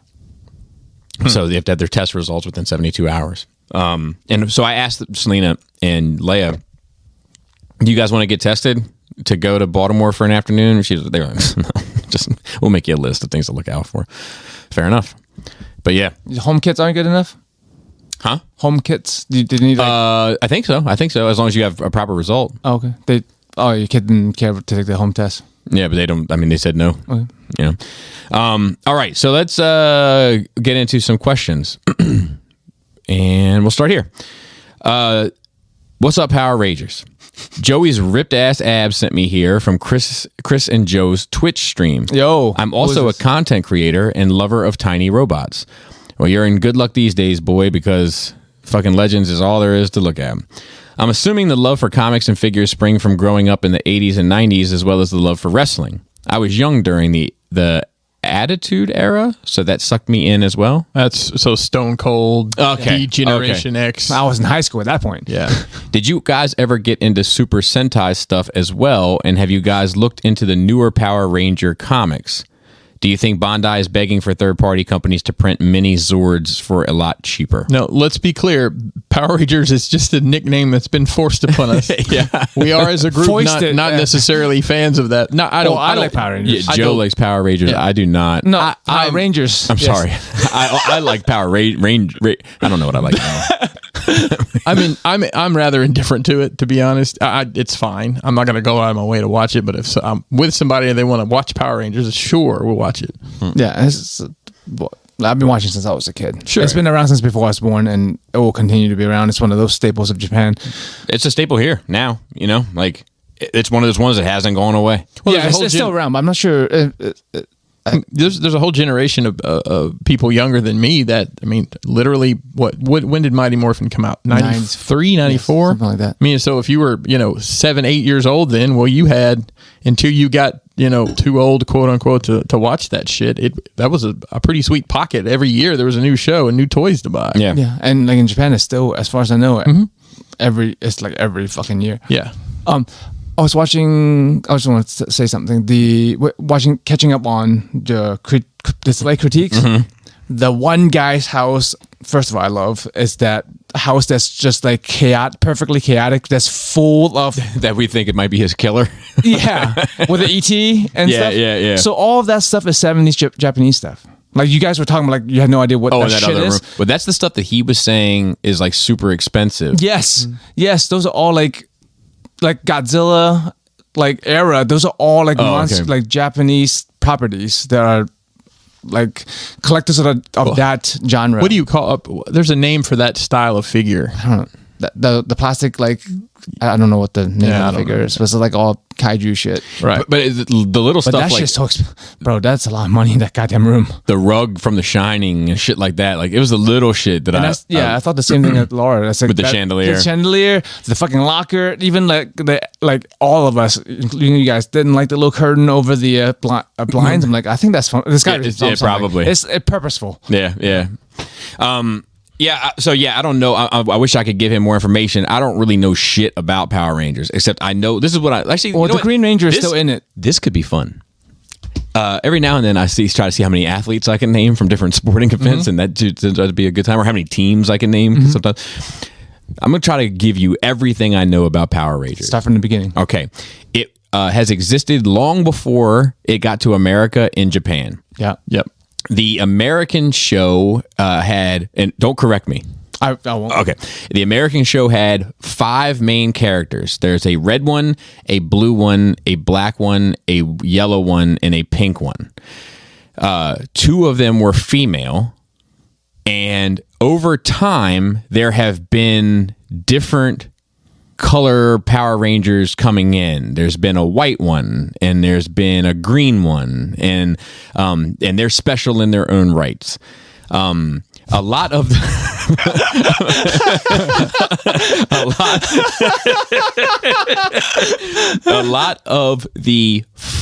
all the Power Rangers have some sort of fighting ability. That they seem to be trained at some level of like hand-to-hand combat. However, they also get into parts of a machine that becomes a bigger combatant that usually fights giant monsters. But in the show, it's obviously 2 people in 2 different suits. Oh, really? Keep the kayfabe alive, Bobby. Jeez. Don't kill the magic. And they're in a combiner of sorts. Combiner. Now, a lot of the drama elements for the American ones were reshot with American actors, but a lot of the fighting sequences are just lifted from the Japanese show and transposed into the American show. And they all at some point form into animal combiners with there's like a mammoth and a T-Rex and a Triceratops, I believe. And then the Asian, the person of, I don't know, the person of Asian descent, that was in the show would often yell, "Saber-tooth tiger!" And that's all I know about it. I don't think you were wrong on anything for the first 3 years. You got the first 3 years of the show fucking down packed. And let me say this: I've never seen an episode. Bobby, why does the Pink Ranger wear a skirt but the Yellow Ranger doesn't? I don't know. Because go ahead. The Yellow Ranger wasn't female in the original show. Yeah. It was 4 dudes and 1 chick. Oh, yeah, you know, makes sense. You know how that works. 4 dudes and 1 chick. Yeah. I know 2 dudes. Let me stop. It's a mastodon. Okay. What's the difference between I don't know but he yells mastodon. what's a ghoul to a goblin? You know, I mean, it's cooler to yell Mastodon than woolly mammoth. Woolly mammoth. One is also a band, and the other, I don't think so, is mammoth, right? Just mammoth. Mastodon. Mastodon. Yes, that's right. But it is one of those like combine into a but yeah, and the white one and the green one is the same guy. He went from green to white, and then that actor has been on the show repeatedly over the year. Jason David Frank, and he's like still does Power Ranger stuff. Yeah, and he's like the con guy. He's one of the first like people. Everybody loves him. It's great. He's crowd pleaser. Fun little exercise. There we go. How do you know so much if you've never watched an episode? It's just from the ether, osmosis, in the ether. It's crazy. Hearing people talk about it, picking up little things about it. Wow. So the only I can give you one perfect example. I can give you a couple. I know that it existed in Japan long before because I've heard you say it. When I first started dating Laura, we were talking about like kids shows that we watch, probably because I was trying to ease her into like what is one of my interests. And she was like, I guess I watched Power Rangers. And she used to always go, "Saber-tooth tiger!" So you heard it. You guys heard it here first. Laura's racist. No.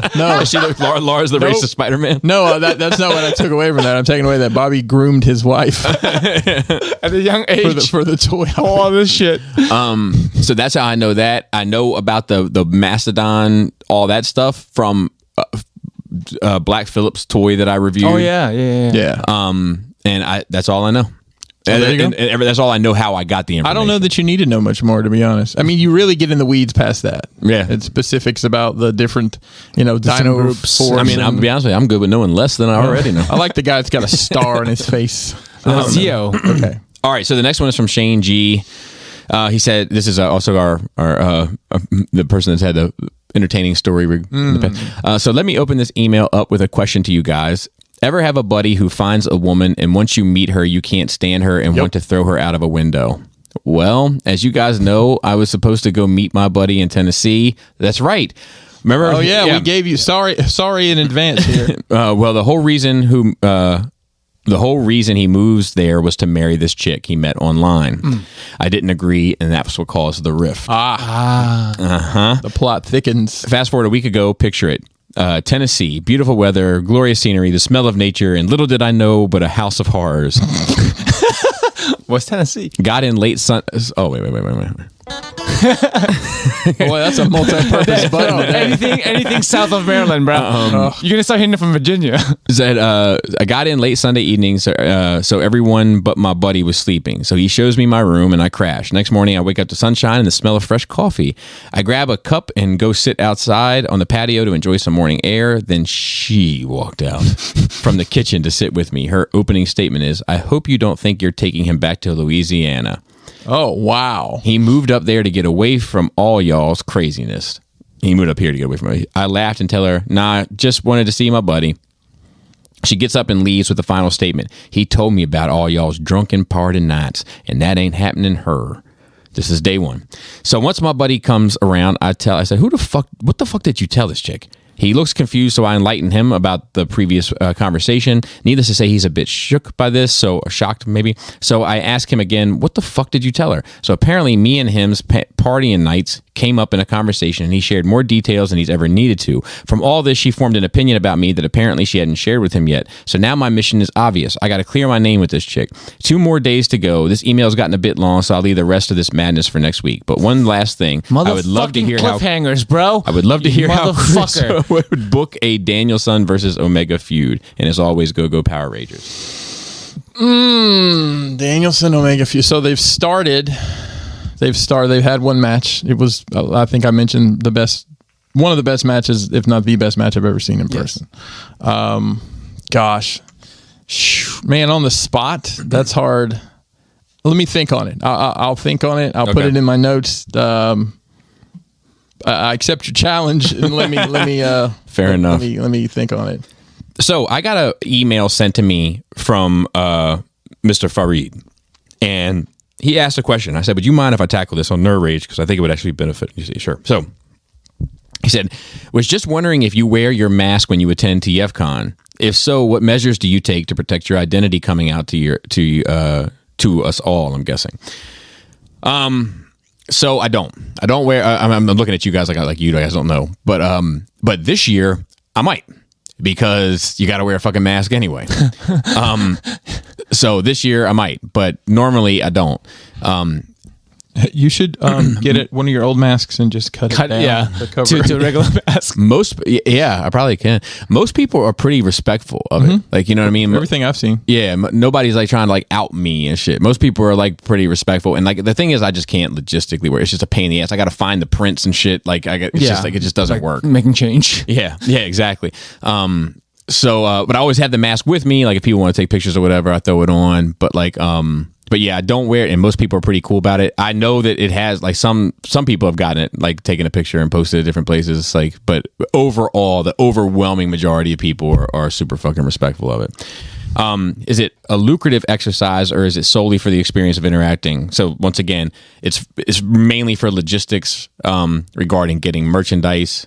And there's always been funny circumstances where people like hear the voice and they put it together or like see the tattoos, you know. I think he's asking if doing the show is lucrative.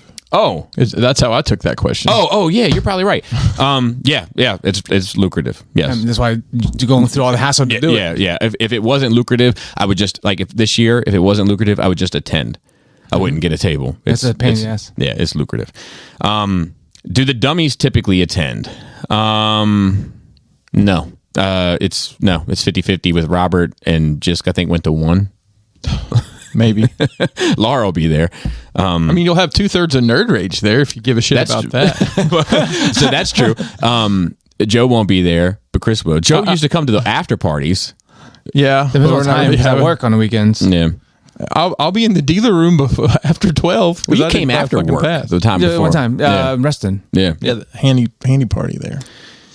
Yeah, I don't even think he's going to be there. Really? I don't think he's going. Wow.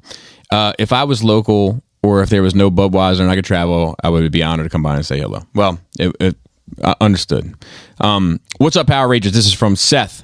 Who is it? Joey's ripped ass ab sent me here from. Is this the same dude? You just read that one, didn't you? No.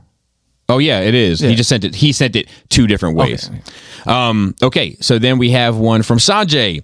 Dear NRR crew, I recently bought a 3.0 Shattered Glass Prime. At first, I was going to buy a used version with no box and no stand, as it was priced well. Well, you could get the stand as an add-in bonus if you get the Hasbro Star Saver, and maybe be able. You know what I mean? That's an unlocked tier, Christopher. They unlocked the shield, Bobby. Well, no, we unlocked the shield. Well, I didn't. We did do it. We did it. Is the stand not unlocked yet? Yeah, it was unlocked pretty early.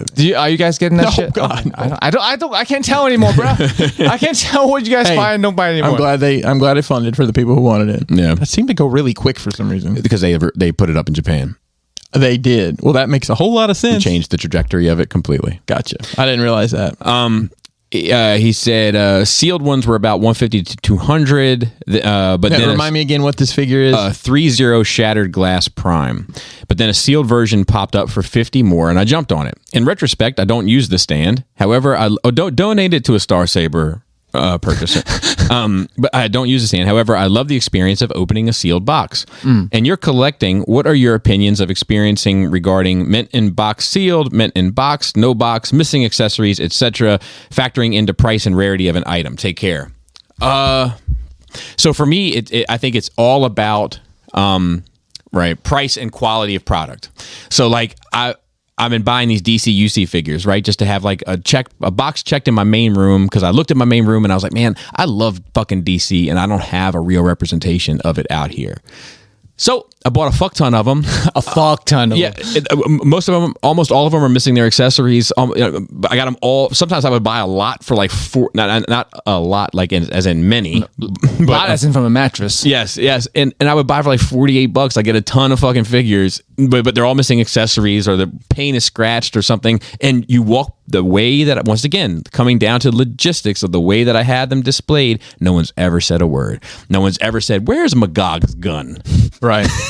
You know, it's just not something you pick up on. Right. So I'll say, from my standpoint, is the only thing I collect that would be anywhere near this realm is the Simpsons stuff. So I have bought loose, I bought carded, and it probably would infuriate people that I sometimes end up with some beautiful on card ones that I open. I just, these 20-year-old figures. So like Paul C, shout out to Paul C.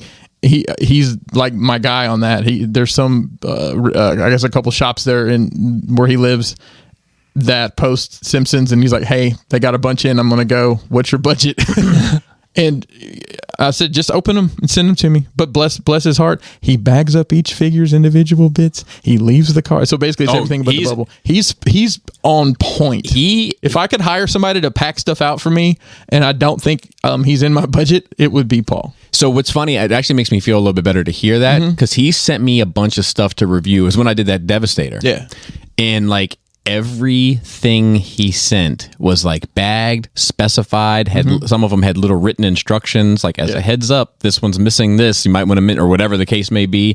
And I thought it's because he thought I might be an idiot. And he may not be wrong about that, but it makes me feel better to know that it's just general practice for him. And getting back to the Simpsons,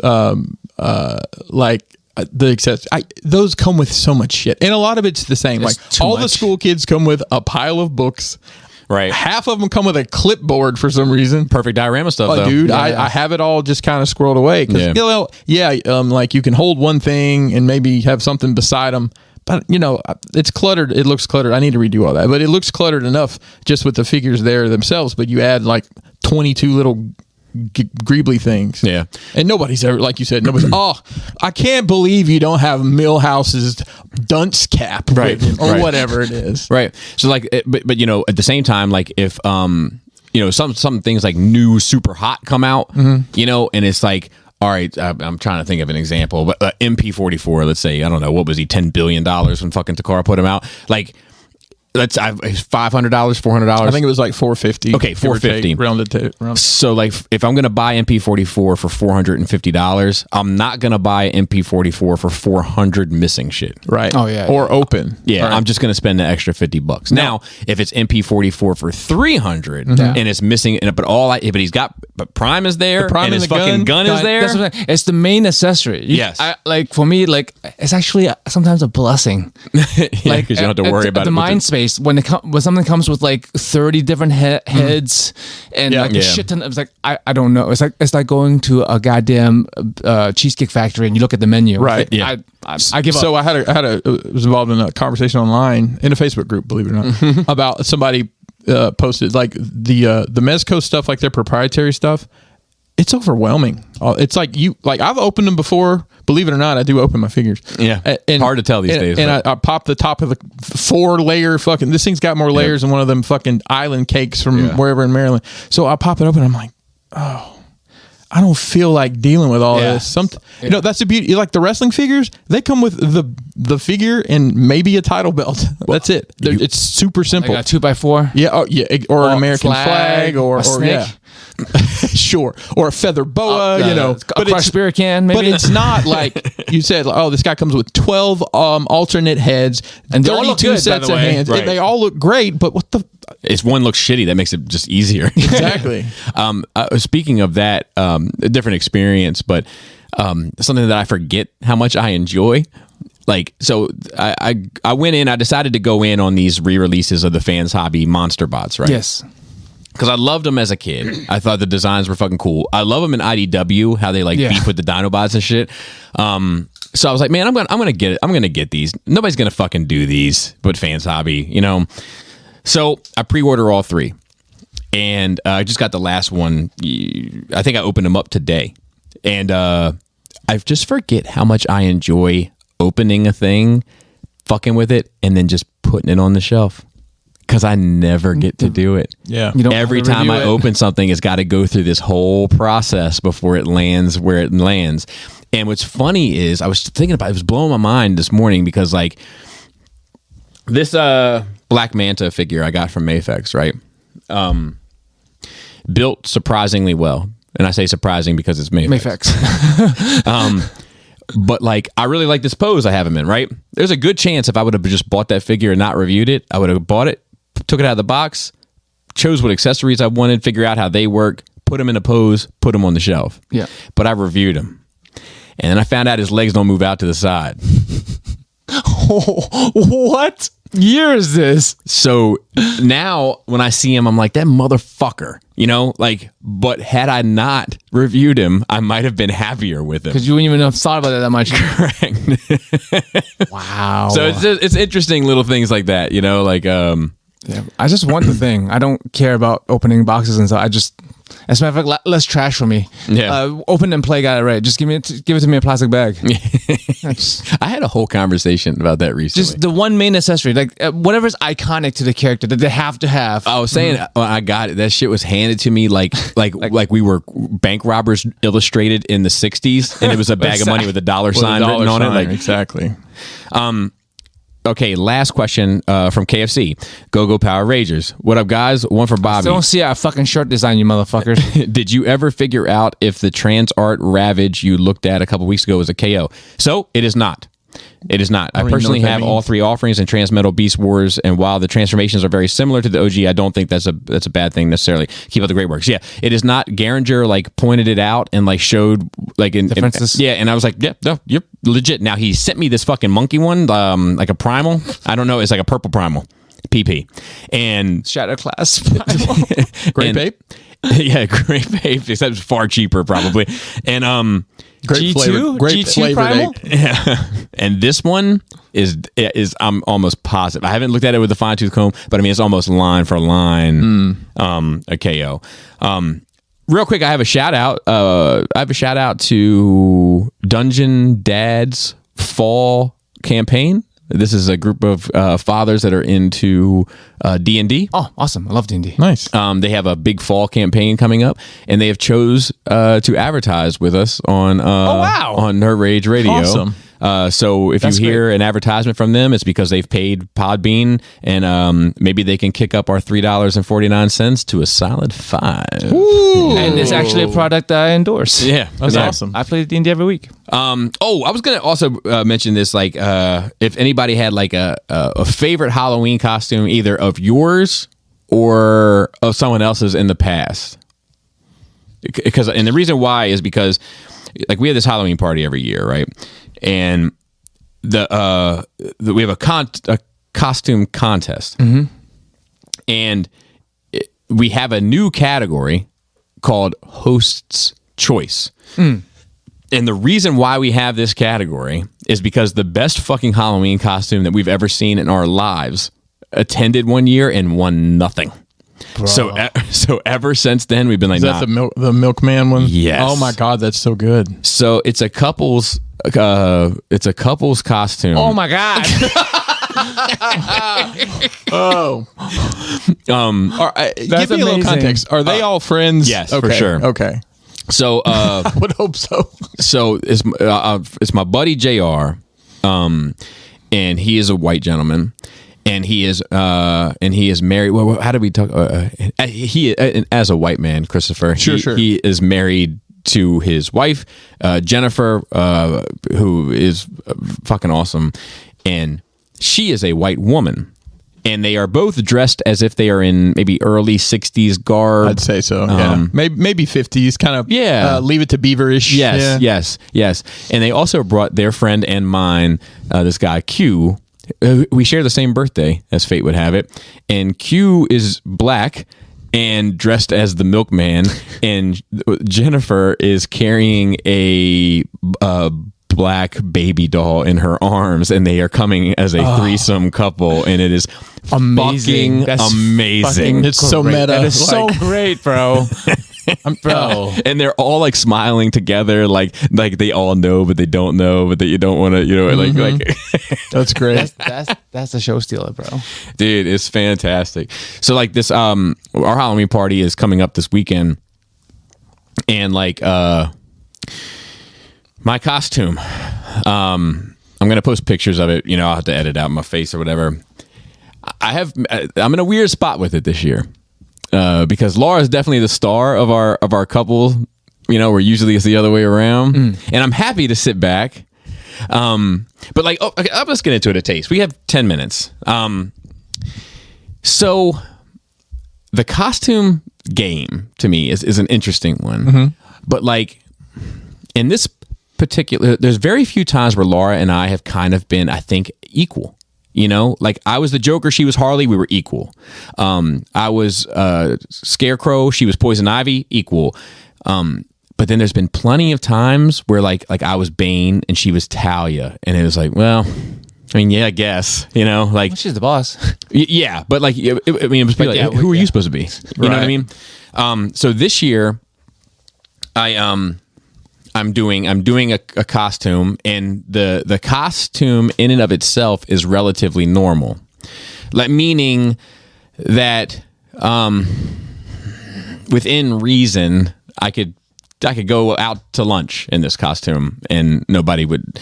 It would be a little strange, but it wouldn't be the strangest thing that they'd seen all week, maybe. Right. Certainly not all year. But like I'm very much. Yeah, like What? Tell me. I had a lady come into the store. I had to kick her out. She was wearing her own mask, right? Because how people sometimes people wear bandanas or they put the shirt over their face. She was wearing a mask. Sheer stocking, like a bank robber. Over her whole head? Just cut out so it's like under her eye, but so like Right. Pointless. right. From a She's like, I health got to wear a mask. I'm wearing a mask. Like, Would you put your foot down, man, or get the fuck out? yeah. But I was like, I was mind blown. I was like, come on, Yeah, that's a bit much. the audacity, the fucking. Yeah. So. Sorry. Yeah. No. It was worth it. I was It worth it. traumatized. No, it was worth it. So look, I made some alterations to my costume, because my costume, as it was initially, I could 100% go out to eat and nobody would skip a beat. Nobody would think I was in costume. They would just think that I dressed this way, and that is fine. I took some liberties because I couldn't live with it. I couldn't live with it, and like. And it's not. It's not because it has nothing to do with him. I'm just using him as an example. But Adam often has come to the Halloween party in like a suit, and then he just puts a thing on the suit to make it a thing. But it's like, yeah, he's just wearing a suit. I didn't want that. Like I was adamantly against it. But as an example of something.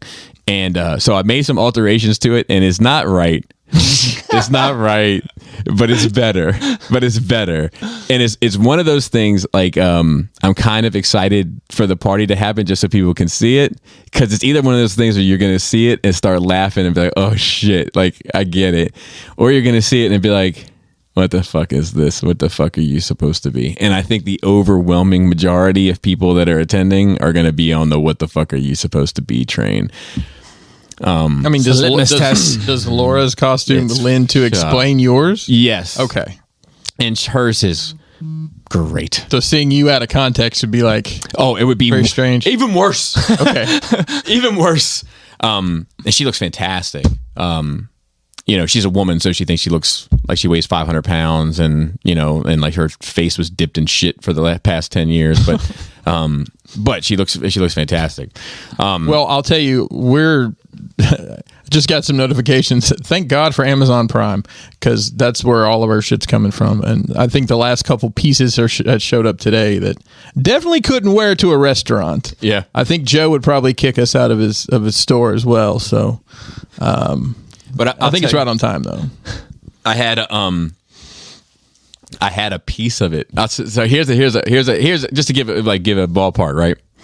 I had a piece of it out last week when we recorded Nerd Rage, nobody noticed it. I don't remember anything out of the ordinary. So Also, I'm like, unless I'm actively trying to be perceptive, I'm oblivious to the world on purpose. Yeah, I don't maybe. notice shit. But I feel like if there was like a fucking Batman mask laying on the side of the counter, you'd be like, oh, Adam left it. That's yeah, why maybe. But you know what I mean? Like it was like one of those where it's like, I was like when you guys came in, I was like, oh fuck, and I was like, oh, don't worry about it. Because they won't even fucking notice it because you got the fucking doofy fucking costume this year. But I made some changes and I'm happier with it and yet sadder with it at the same time. But it's if anything, she deserves it. And it's not like it was like her like I wanna do this. It's just like we were talking about like what haven't we kind of dipped our toes into, what it was, to expand our horizons a bit, and we came up with this one, and it's perfect. It's perfect for both of us. But it's just a harder sell for me. It's a harder sell for me because it's not like an iconic character. You know what I mean? Like in the same ways that hers is, where it's like instantly recognizable. Like if I'm Batman, I got fucking ears sticking up. It's one thing. But if but if you're Bruce Wayne, nobody knows who you are. Exactly. You just have to have the mask hanging out of your pocket, right? I tried to go a different route. Mm-hmm. No. Nah. Wasn't in my cards. I'd have been out there looking real. Fucking, oh, you're so-and-so's fucking fat, bald stunt double, huh? Vin Diesel? Yeah. But yeah, I'm trying to think if there's anything else. Oh, once again, if it comes to TFCon, stop by a table, all that kind of stuff. I'm trying to remind myself to bring it up next week too. And and things are going to get dicey over the next couple of weeks, but we'll make it happen. We're going to make it happen. Always have.